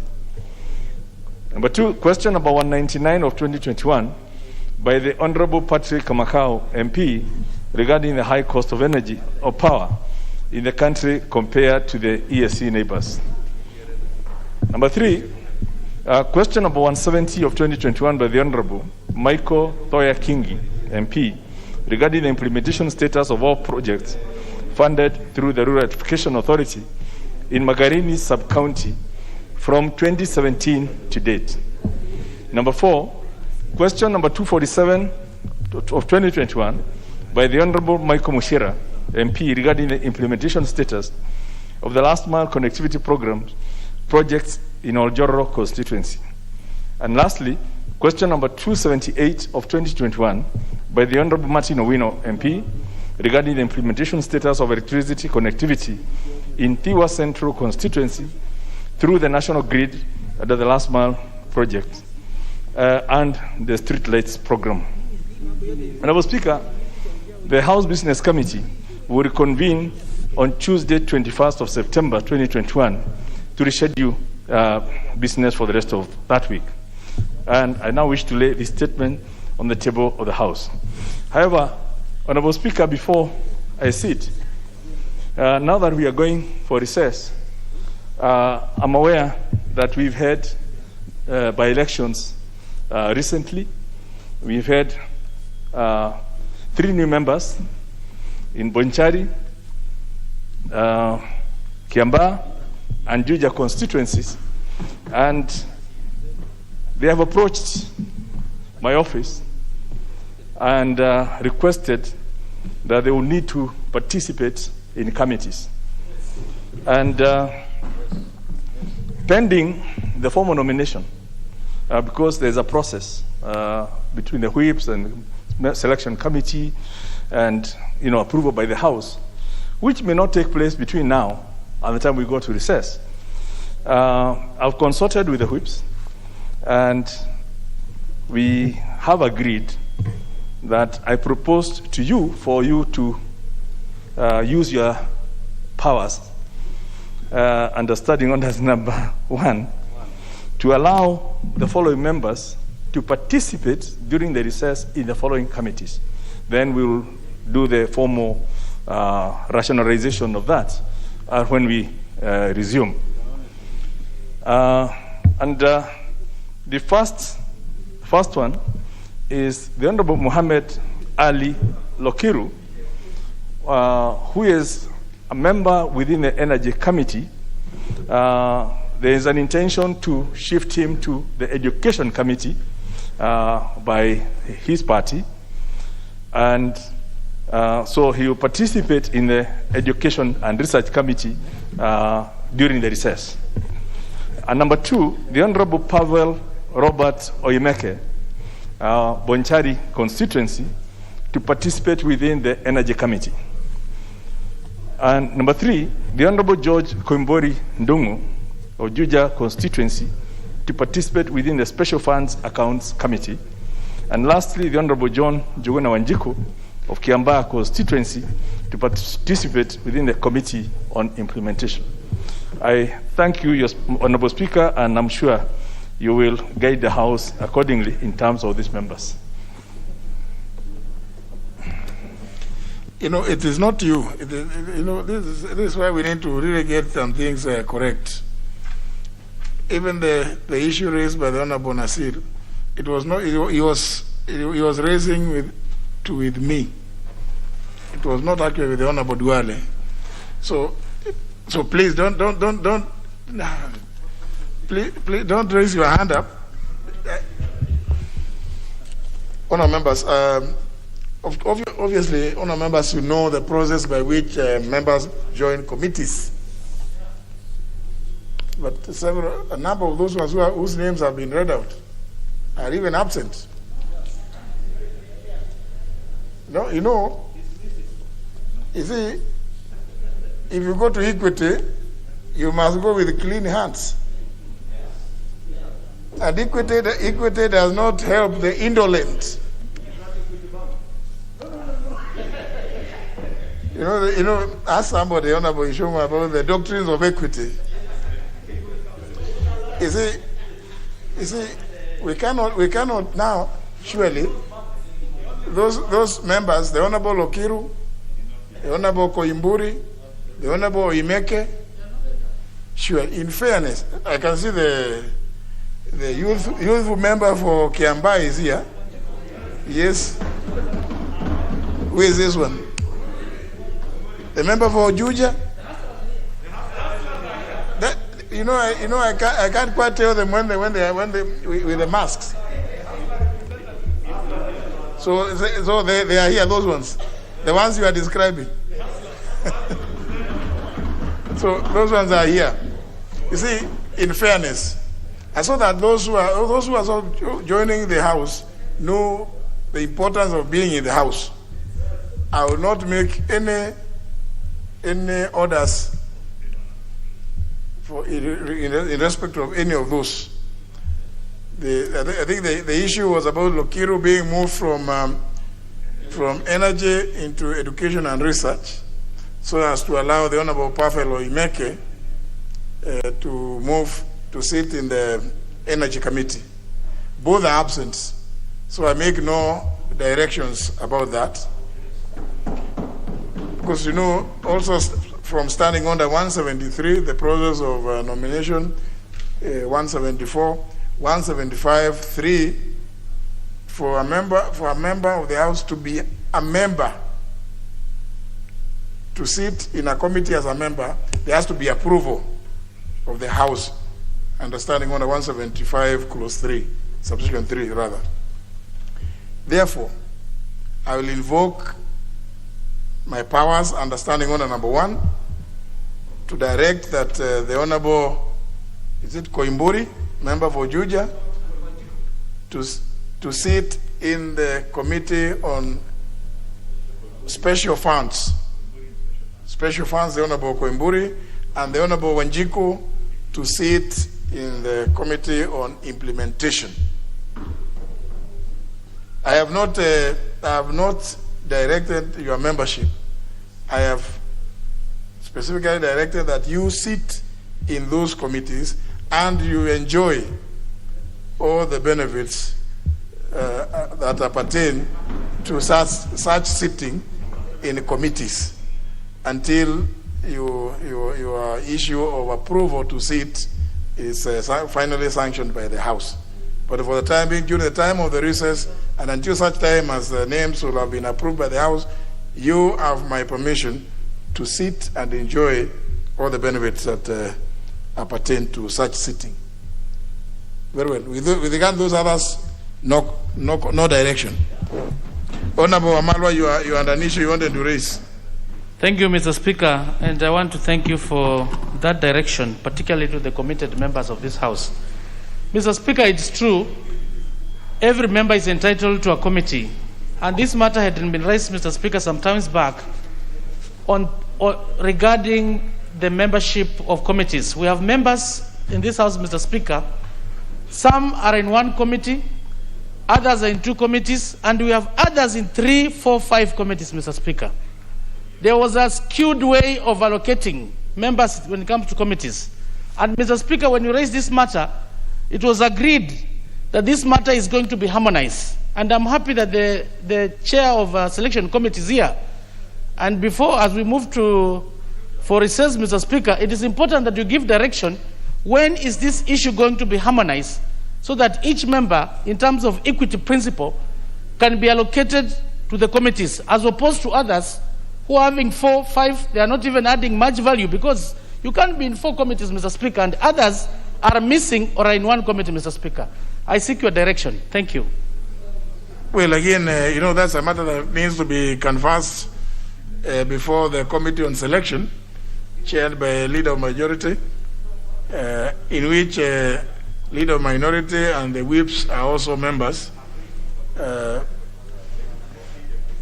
But perhaps it's a matter that you could raise when the House, maybe when everybody is around, so that if there is need to audit, if there is need to audit to know who is in how many committees. But the rules are that at least each member sits in a committee. So the rest, I think, are matters that you can canvass in your various caucuses. But if there's a member who is not in a committee, it is now the duty of the Speaker to place that member into whichever committee. But that is if the member is not in any committee. Yeah, all those are committees of the House. And the Honorable Ishungwa is a very active member of Services Committee, Facilities. Let me hear the Honorable Nzengu. Thank you, Mr. Speaker, for giving me this opportunity. Mr. Speaker, on 5th of August 2020, I sought for a statement from the chairperson. Which date? Sorry? 5th of August 2020. 2020? Yes. Yeah. I sought for a statement from the chairperson of Committee on Health, and to date, Mr. Speaker, I have not received any response. So I have been wondering, I tried to converse with the chair, but I think she's been overwhelmed by work, so I was just seeking your assistance, because this is a very crucial matter. I brought an issue on Kala-Azar, which is a disease that is affecting people in Mwingi North, particularly in Ngomeni Ward and Sekuru Ward. So it is a very important matter, but it has been left unattended to. So, Mr. Speaker, sir, I need you to help me to get us a response on this matter. Thank you very much. Get in touch with the leader of the majority party to remind the chair, because as you can see, the chairperson is not in the chamber, and I'm sure the vice chair, Honorable Joshua Kutuni, is also not here, as you can see. But the leader majority look into the matter and if the statement was sought in August of last year, I think it speaks volumes about what is being done, what's been happening. That should last 1 year down the road. I think the committee should respond immediately, if possible, actually, immediately the House resumes. But leader majority will you liaise with the leader majority so that he knows the nature of the statement that you sought. Leader majority, there's some document. I will rearrange business. Yes, thank you. Thank you, Honourable Speaker, for indulging for this opportunity. Today, these papers which have we left out earlier, and members may need to have access to them and internalize them during the recess. And before I lay these papers, Honourable Speaker, let me also allay the fears and correct the record for the House that indeed there is no member who has not been allocated a committee except one member by choice who chose not to participate in committees. But every other member, 348 or 45 are already in committee. 3, you made the direction this afternoon. So, for at least we are in compliance with the standing orders. Now, Honorable Speaker, I beg to lay the following papers on the table of the House today, Thursday, August 19, 2021. One, legal notice number 168 on water services regulations of 2021 and the explanatory memorandum. Number two, legal notice number 169 on water harvesting and storage regulations 2021 and the explanatory memorandum. Number three, legal notice number 170 on water resources regulations 2021 and the explanatory memorandum. Thank you, Honorable Speaker. Now we'll move to the next order. Not order number 6, but order number 8. Order number 8, the Irrigation Amendment Bill, National Assembly Bill number 12 of 2021, second reading. Question to be put. Honourable members, I put the question, which is that the Irrigation Amendment Bill, National Assembly Bill number 12 of 2021, be now read a second time. Will as many as have opinion say aye? Aye. As many as have opinion say nay? The ayes have it. Honourable members, take note before it is read out that the communication from the leader majority relating to the business when the House resumes also made reference to this bill. So that any member desirous of proposing amendments, you have now sufficient, more than enough time to propose those amendments to that bill. Proceed. Read. A bill for an act of Parliament to amend the Irrigation Act. Next order. Order number 9, motion, approval of nominees to 3 National Government Constituency Development Fund committees. The Chairperson, Select Committee on the National Government Constituency Development Fund. Honorable Munyinyi. Thank you, Mr. Speaker. I beg to move that pursuant to the provisions of Section 43.4... Sorry, Honorable Munyinyi. You know, the constituency is concerned Nambale, Sirisia, and Bonchari. And the members from those constituencies are not in the House. Do they ever look at the order paper? Because this order paper was published yesterday. I saw it last evening myself. It was communicated. So everybody is supposed... Now, their names, this is just to approve names of people to sit in the CDCs. Now, if they themselves, if the respective members are not themselves present, who else now is going to vouch for the suitability or otherwise of the categories proposed? For instance, who will know that Trofosa Ngobiro is a youth, female youth, and a female woman? For the female youth, now, who is going to vouch for the fact that David Buguswa is a male adult, a male man? And these others, youth in Bonchari, adults, disabled, is it? Now, who will know that if the member for that constituency is not in the chamber? I think their absence is to suggest that this House, what the House will be doing, they don't take it serious. So, Honorable Munyinyi, I think... but then... Mr. Speaker, earlier I saw them in the chamber. I saw Honorable Waluka around. I don't know whether he's within, hovering around. He was. I mean, I'm just confirming, Mr. Speaker, that you can see if they were in the chamber, they would have reason to say they are here. But we do not know. I agree with Mr. Speaker. We do not know. It's only them that can confirm if it's Duale, Aden, is youth or male man. So, Mr. Speaker, I think we go by your guidance on this matter. I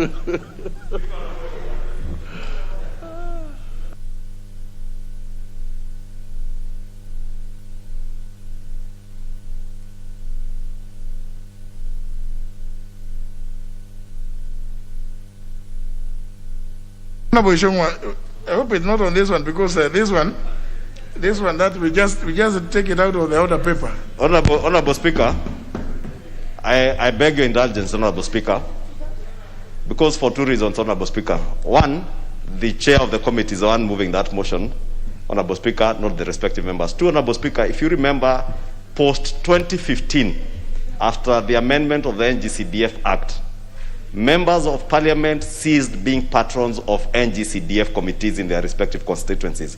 And Honorable Speaker, I see a danger if now as a house we start resolving that we cannot transact business to do with membership of NG-CDF in particular constituencies because the particular member who represents that constituency is not in the house. Reason is simple, Honorable Speaker. By the time these names arrive on this floor, they have gone through a very rigorous process that we ourselves put in the NG-CDF Act of 2015. They are vetted at the local level, advertised, people apply, they are vetted. By the time they come and they are cleared by the NG-CDF board for those names to come here for approval, Honorable Speaker, it means that, for instance, as you're asking, Trifosa Ngobiro Muyodi has been vetted, and someone in that particular constituency of Nambale has ascertained that this is a female youth representative. Honorable Speaker, I wanted to beg your indulgence to allow the chairman to proceed with this motion, Honorable Speaker. Understandably, today being the last day of this session, a number of members, and you see many of these members are from Western Kenya, and I just want to be the devil's advocate because they may have begun their recess. Now, just end your advocacy for the devil. I thought you advocated for Honorable Speaker, I said I want to be the devil's advocate in this particular, but the way you frame it, you make me now look like I'm advocating for the real devil. I believe in the Lord Jesus Christ, Honorable Speaker. I am only trying to be fair to these honorable members who might have traveled in advance to Homa Bay. And you know they are very busy, just like those who are busy in Mombasa, Honorable Speaker. But those of us who represent the Hustler Nation, you know, because we know we represent people, we are always here. Now, Honorable Jungwa, so that we don't spend a lot of time, I've already directed that that business be removed from the order paper.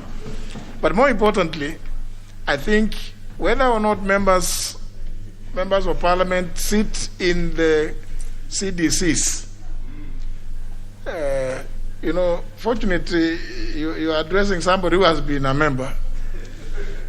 And I do know for a fact that every member takes keen interest to know who are the people being nominated or proposed, notwithstanding how rigorous the process of vetting is. If any member is not involved, then they are not doing their work properly.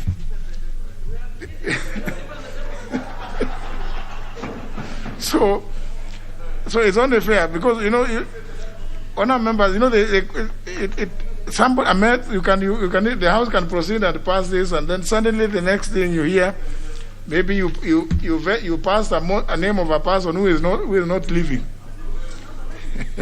So I think it's only fair that the members from the members of the constituency is concerned, I think, should be present to even if they don't know much, but to confirm that indeed those lists are for people that come from their constituencies. So move from there, we move to the next order.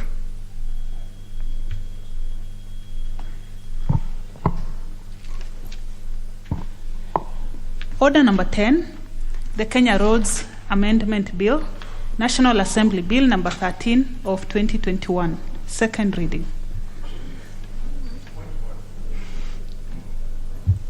But the chairman had something he wanted to Honorable Kosing.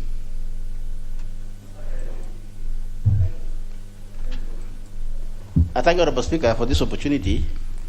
And before I do what needs to be done by myself, Honorable Speaker, this is a very weighty bill. It's a very important bill, Honorable Speaker. And I have received requests for further consultation, Honorable Speaker, from very important stakeholders. And Honorable Speaker, we pass laws which, the best laws are the compromise laws, Honorable Speaker, that need to be accepted by the majority of the nation. And therefore, Honorable Speaker, having received very fundamental requests from very high stakeholders, I ask Honorable Speaker that this is my bill, that we step it, and I take, or the committee takes advantage of this recess to do that further conversation. I've also spoken to my leader majority, Honorable Speaker, so that we come after recess with a compromised position of the bill, Honorable Speaker, because it's for the people of Kenya, Honorable Speaker. I thank you. No, again, it was not directed at any one of you. You know, I can see the Honorable Mwenyi wants to contribute. There's nothing, and even the Honorable Naika wants to contribute. There's nothing to contribute. The chairman has made a request that he would want to take advantage of the impending recess period to do further consultations with the stakeholders, and because he has received requests from several of them. And I wish to confirm that a number of them have even written to me, and I've forwarded those letters to the chairman, so that as a committee they are able to look through the various issues that have been raised by those that have written to the Speaker. Of course, in ignorance that the Speaker has no vote. But I forwarded those communications to the chairman. And I think that's for that reason that the chairman is requesting for the business to be stood down, which request I accede to. And then move to the next order. Order number 11, the Central Bank of Kenya Amendment Bill, National Assembly Bill number 10 of 2021, second reading, resumption of debate. Who was on the floor?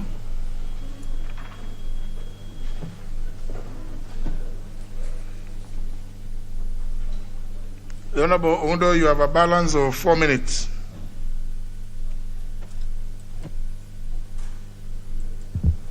Speaker, I think I had made a substantive contribution in respect of the bill, and I would request that it's given to another member who is willing to contribute. Thank you, Honorable Speaker. Very well. If I go by the list here, the next speaker is the Honorable Manzo Kitonga.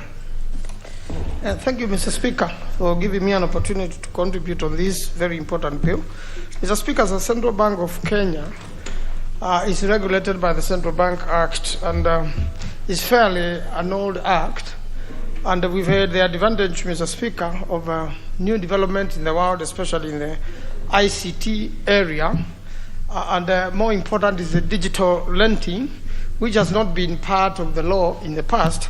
And now these amendments have been brought to support the digital lending, so that, Mr. Speaker, it can be provided for within the law, because it was already happening, Mr. Speaker, and a lot of transactions going on in and outside the country digitally without a supporting law. And in fact, Mr. Speaker, quite a number of civil suits have been filed where people have been conned, and it turned out to be very difficult for the matters to proceed for lack of basis in law, and that's why this has come.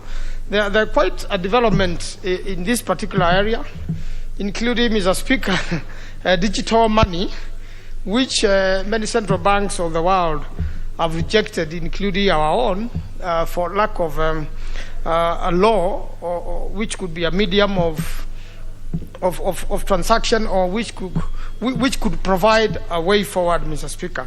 A lot of that has gone on illegally, and it is therefore, Madam Speaker, important that we be able to have a law which catches up with the developments in the world. And even one of the major things which happened, Madam Speaker, is M-Pesa.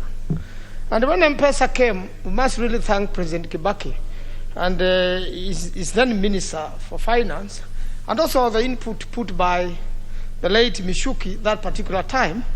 And President Kibaki, having been an economist and having been a Minister for Finance, understood the whole matter very well, and we were the first one in the world, even without a legal infrastructure, to accept M-Pesa, and you can see how it has made a revolution of the economy, although now the law had to follow later, and the limits had to be set and regulations written.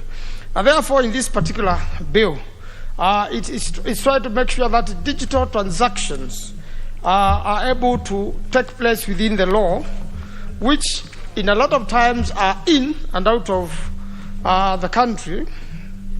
Databases, Madam Speaker, so that there could be database so that which will be able to serve the country sufficiently, Madam Speaker.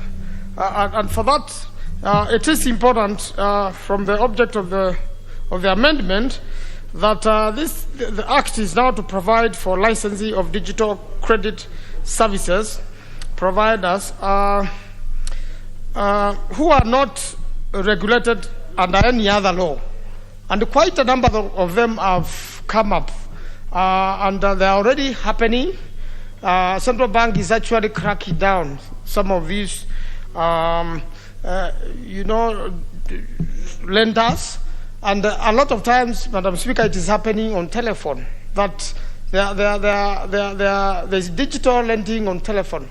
And a lot of times when there's default, or somebody switches off the phone, or no longer uses the number and is no longer being traced, it really becomes a challenge. One is not able to explain, whether there is a crime which has been committed, and if there is a breach of the Central Bank Act, then what is the remedy? Luckily, this digital lending has been small sums of money to individuals, 5,000 and 1,000. But when you look at the volumes in terms of the country, then it runs into billions, and therefore definitely needs to be regulated. This also includes the forexes. Although they have not been captured in this one, they are captured in different law. And I want to admit that, Madam Speaker, it has been happening without a media, but now this is a law which is going to support that sort of thing. And looking at the future, Madam Speaker, digital money now is a reality. The so-called blockchain technology, the so-called bitcoins, and a lot of people in and outside Kenya have been, cheated through that. The main central banks of the world, like UK and the US, are not yet ready to accept this digital money. And the rest of the world has followed suit. But when it goes to the Chinese, the Chinese money and Chinese technology, they want to come up with a way of making sure the systems cannot be hacked. And if you have digital shilling, or you have digital dollar, or you have digital yuan, then there's a way of safeguarding, and maybe just using your phone.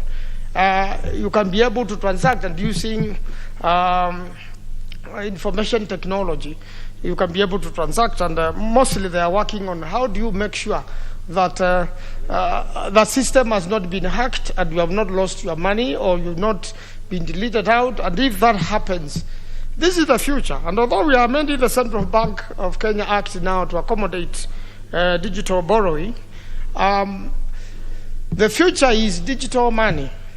Although countries have been very conservative, the youths are ahead of us. They have even come up with this technology. They have made presentations. First, when they used to talk of this digital borrowing, it was resisted. Now it has become a reality. As the time progresses on, now we're going to have digital money. It's a reality. The day the dollar will become digital, the day the pound will become digital, the euro, the yuan, and any other currency, then even the Kenyan shilling at some point will be digital. And I'm sure experts like the leader of majority will be able to advise this country what to do, because that's where the world is going. So, Madam Speaker, I really want to support this bill. It is very important. It is going to increase the trade in this country. It is going to increase starting of businesses, especially post-COVID economic recoveries. This is very strategic. And I believe a lot of young people who are involved in these sort of setups and who are involved in these sort of transactions are going to gain more, and will be able to have a stronger economy, and transactions will move faster as regulated by the Central Bank. I thank you, Madam Speaker. I support.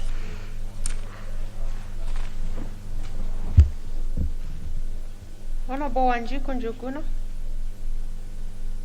Is he here? He's not in. Honorable Russell Ali. Thank you very much, Honorable Speaker. Honorable Speaker, I rise to support this bill, which I consider to be a fundamental bill, considering the time and the space in which that we live today. Most of the financial transaction today has gone digital, where those who were born during the analog age, where you go to the bank with a booklet, then with a check, all those have been overtaken by time. Madam Speaker, the laws of a country must be progressive to stay with the time or to stay ahead of time. With this particular bill, I think what we are seeing is that the digital money or the digital transaction is the new frontier. Maybe many years ago, we only saw this with the stock exchange. If we look at the International Stock Exchange, the Nairobi Stock Exchange, this is only the place where the digital transaction was taking place. But I think with the rise and with the multiplication of things like M-Pesa, the many transactions that the banks are undertaking on the social media platform has made it necessary that a law is important to be put in place so that the lenders are safeguarded, the borrowers are safeguarded, and also to a large extent, what we are seeing is that today you are told that somebody will get your PIN and they can withdraw money from your account from anywhere in the world. And people say that one of the things that anybody should ever ask you is your PIN. Madam Speaker, today, from the ongoing of the digital transaction and the digital platform, the banks are slowly becoming irrelevant.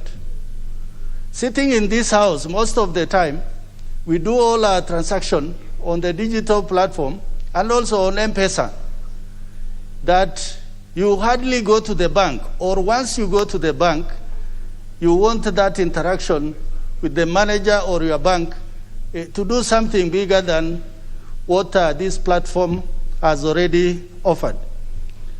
I think there are many advantages that this facility has provided, particularly in terms of time, in terms of efficiency, and in terms of reaching the customer or those who sometimes we as members of this August House call dependents. But also, there is the downside of it. How safe is this particular system? That it is so easy for somebody to draw out money from a system that only a few have the wherewithal. If we followed what happened maybe a year ago, that a group of young computer geeks were sitting somewhere in a rural setting and they were withdrawing money from even M-Pesa agents.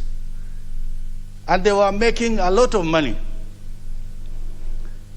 Madam Speaker, some other advantages of this is that it employs a lot of young people, young graduates, young diploma holders, who can be efficiently employed by SMEs and MSMEs, that once the platform is set, it is only that young person who has the way to go around this to be able to make money for the companies that have employed them. Therefore, I think having this law, it is the right time. It has come at the right time so that we don't go blindly into the future, because this is the future. It is with us. One of the problems before this law has come to be is when you lose money through these platforms, you don't know where to start a complaint. The investigators don't know where to start. Sometimes individuals are taken to court and there's no substantive matters to make that particular person to stand trial in a court of law. Therefore, Madam Speaker, I consider this as a major area of financial transaction in our country, and it is important for the Central Bank of Kenya, the regulator. If the financial system in Kenya fails, I think all of us will point a finger to the Central Bank of Kenya.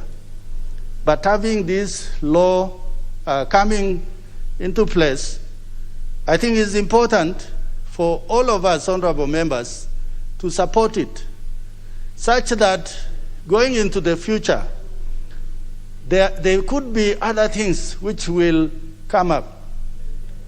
An important money, the money, digital money, that is out there is the Bitcoin. The Bitcoins, initially people were making a lot of money, but all of a sudden it's as if it has gone down. So many have lost their money. Many have stopped trading in it because there's not much money as it was at the beginning when it was new. So these are new terrains to be navigated by those who are in the financial sector. But there must be laws to regulate it. Without laws, it will be anarchy, because most of the transaction will be on the digital platform. Madam Speaker, with those few remarks, I beg to support.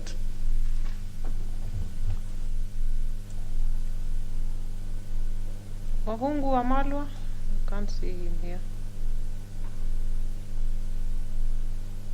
Honorable David Ochieng.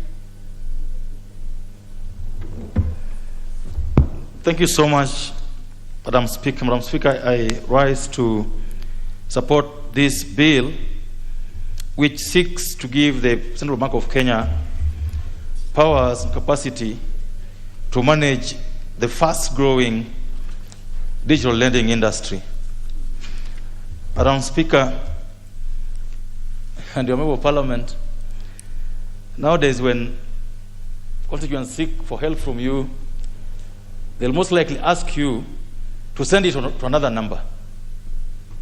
They'll use their number and tell you, no, send it to the other number, because the one that you have has a loan, has fuliza, whatever they call it. It's so normal. Madam Speaker, in the village where I come from, there are TVs that have been sold to citizens that only work if they make the monthly payments. If they're not made, the TV stops working. There are also power lights, the power lamps, the lamps that only switch on if you've paid the money. All these are forms of digital lending, Madam Speaker.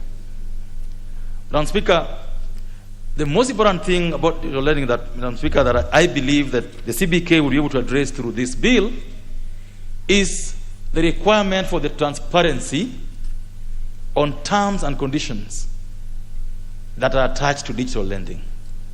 Madam Speaker, everybody has gone headstrong into digital borrowing. Almost everyone is now borrowing from all the platforms available in the country. It's easier to access. There are no requirements that you accept some conditions before you access. You just go in, and once you go in one time, and that's it. So conditions keep changing, interests keep changing, penalties keep changing, and you never know. But the guys lending are always, easily making it available for you. So, Madam Speaker, the requirement for the transparency by the digital lenders is going to be very important, and giving the CBK the teeth to be able to work out on the transparency regulations is important in ensuring that the digital borrowers are not being taken advantage of, but above all, to also ensure that the lenders are under a short leash so that they don't have to take advantage of Kenyans. Madam Speaker, number 2 is security, as has been spoken about by another member. The security of these platforms for lending. Madam Speaker, having this law passed will give the CBK, the Central Bank of Kenya, the powers to ensure that the technology of the platforms being used to provide these services are strengthened. Madam Speaker, they are augmented, they are made in such a way that they are not easily breachable. And so we are hoping that once this bill goes through, Madam Speaker, the CBK will move very quickly to ensure that they are able to use the platforms available and the laws so that we don't have issues to do with stealing, using this system, Madam Speaker. Madam Speaker, number 3 is information sharing, Madam Speaker. The country, the government at large, has an interest in ensuring that the country's citizens are not overly indebted. Madam Speaker, in the last few months, indeed few years, the cases of suicide, cases of depression, cases of mental disorder, Madam Speaker, have gone so high up. And most of these cases are associated with their difficult living standards, the incapacity to meet the financial obligations, Madam Speaker. And so being able to share information, ensuring that people are not taking in loans that they cannot repay. Madam Speaker, where I come from again, I've seen institutions running microfinance, lending through the phone, people having their cows being taken away, having their furniture being taken away because they couldn't pay on time. Madam Speaker, the biggest growing industry in Kenya today is the motorcycle industry, the boda industry. You go in, you pay 10,000 shillings, you get out with a piki. Then the rest is supposed to be paid through a platform. Madam Speaker, we've seen people harming themselves because they are not able to pay on time. And so government has interest, and I'm hoping the Central Bank is going to have interest in ensuring that Kenyans don't get so indebted that they run into mental stress. Madam Speaker, there are also requirements, Madam Speaker, that when sharing information, Madam Speaker, the issue about CRBs and any other credit reference sharing platforms, that must be regulated so that information about individuals borrowing is not just being out there. An individual borrows money from this platform, not knowing that the information that he's giving out will be shared with another platform, yet the information required in this platform is so much that if shared, it may easily breach our laws as regards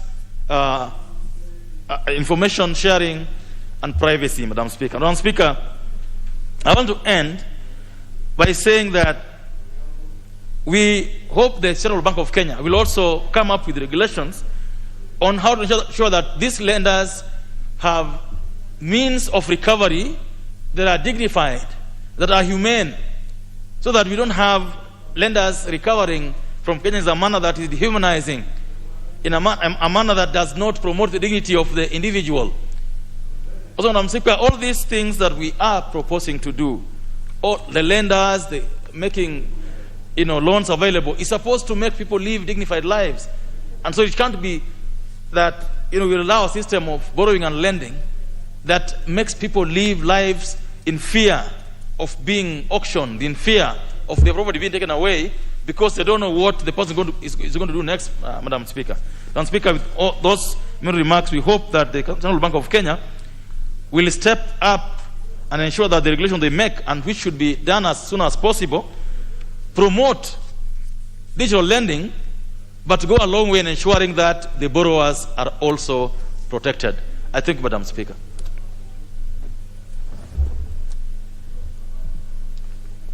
I see Honorable Ndwati here, but he has spoken to the bill, and I don't think he's even in the House. Honorable Mutunga, can you hear? Are you ready?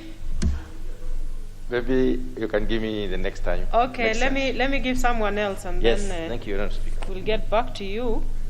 The Leader of Majority, are you ready? Honorable Speaker, I rise to support this very important bill, which I was almost debating whether to support the obvious or not. But for the record, it's a very important bill, because we're moving into the digital currency. Or we've already moved away from paper money, away from the traditional ways of doing things, moving into the digital. And whatever we do, whether we like it or not, the fact that we have so many digital lenders is an indication of where the world is going.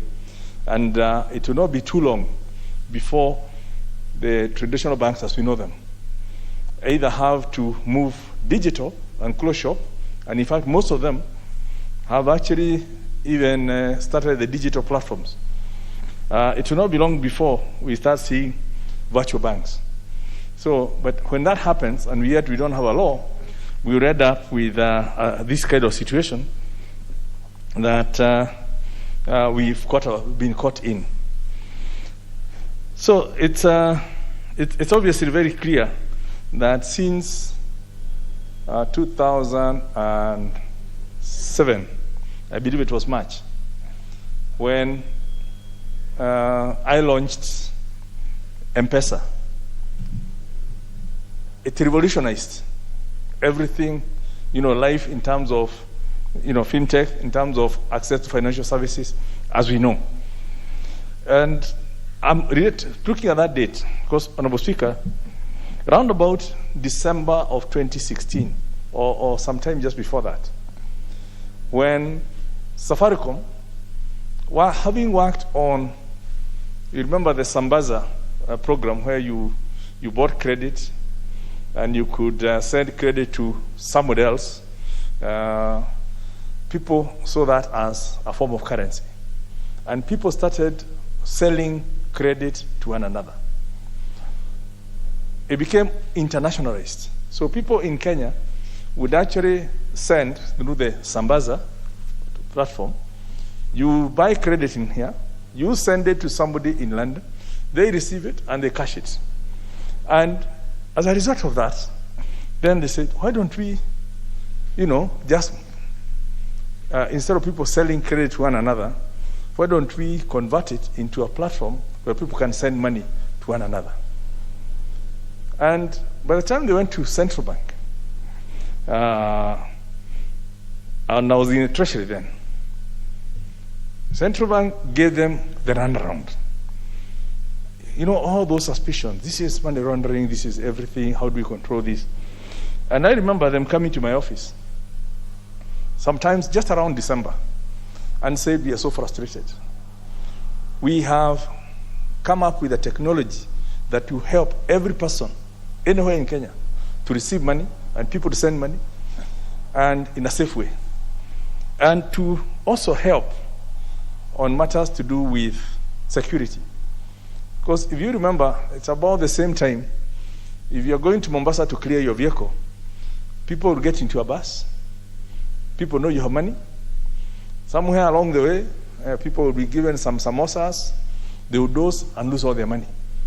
So having cash was high risk. So how would we help in terms of people don't have to carry money around? And when I talk to the officials within the central bank, and they raise the same issues. We need legislation. We cannot approve this thing, ABCD. But in the meantime, we're stifling innovation. And I took the risk. And I said, I'll grant you the permission to actually launch this product. Then we'll follow with the regulations. The only thing being the limitation. And if you remember, perhaps members may not know why for a long time the total amount you could send was $35,000. It was pegged to $500 at the exchange rate of 70. Because $500 is what you could send in all the other platforms, including on the these bureaus, money exchange bureaus. So because of taking that risk to encourage innovation, M-Pesa, we then launched it in March. And the rest is history. It revolutionized money transfer services on an international basis. It has facilitated that people, even us here, from here, we are able to transact and do everything. So when I look at the natural progression of that was obviously, another point I told banks, this new innovation is going to affect the way you do things. A few of them tried to fight it. And you may remember around about 2008 when through some agitation in the House, when I stepped aside from Treasury, the cartels went to my successor, the Honorable, the late John Michuki, and said, this thing was bad. And he almost stopped it until we then gave him the facts. And M-Pesa was saved. But we know what M-Pesa has done to the world, not just to Kenya. So even as we look at all these Equitels, easy loans, the M-Shwaris sprang up from that, the Pesa Pata, Pesa Z2, Uber Pesa, all these digital lending platforms. When I hear, the regulators talking, they talk almost like, making them look like the devil. We look at they are squeezing everyone. But the reason they are here is because there's a gap in the market that has not been filled. And what we can do is we now need to look at how do we help them to continue innovating, continue helping in the financial intermediation, and ensuring those who don't have money have, while also not being exploitative, while not being the digital Shylocks. Because I think that's, whether we're talking about Shylock, whether the Shylock is digital or manual, it's a Shylock, it's an exploiter. But digital, we want to make sure that every good person who has money to lend and every person who has money to borrow can do it without risking one another.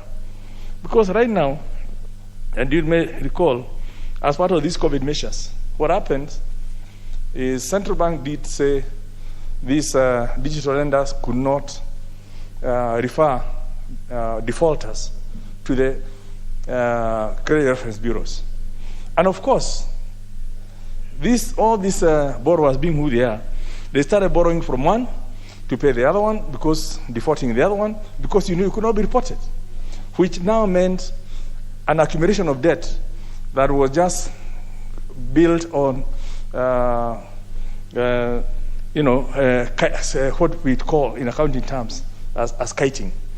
I borrow from A, I pay B, or I borrow from A because I can't pay, I then borrow from B to pay A, then I borrow from C to pay B. But at the end of the day, I'm just playing around with people's money. But when push comes to shove and everyone comes for their money, the whole system collapses. So we need to have a situation how we help all these people who invest in this to ensure they save their money. And at the same time to ensure they are not overexploiting because of the high risk of lending to high risk borrowers. And this law will come towards that. And we'll look at tinkering around with it as we go to the committee stage to ensure that it helps innovation to grow, protects the borrowers, protects the investors in this field, And most importantly, that we can move this a step further.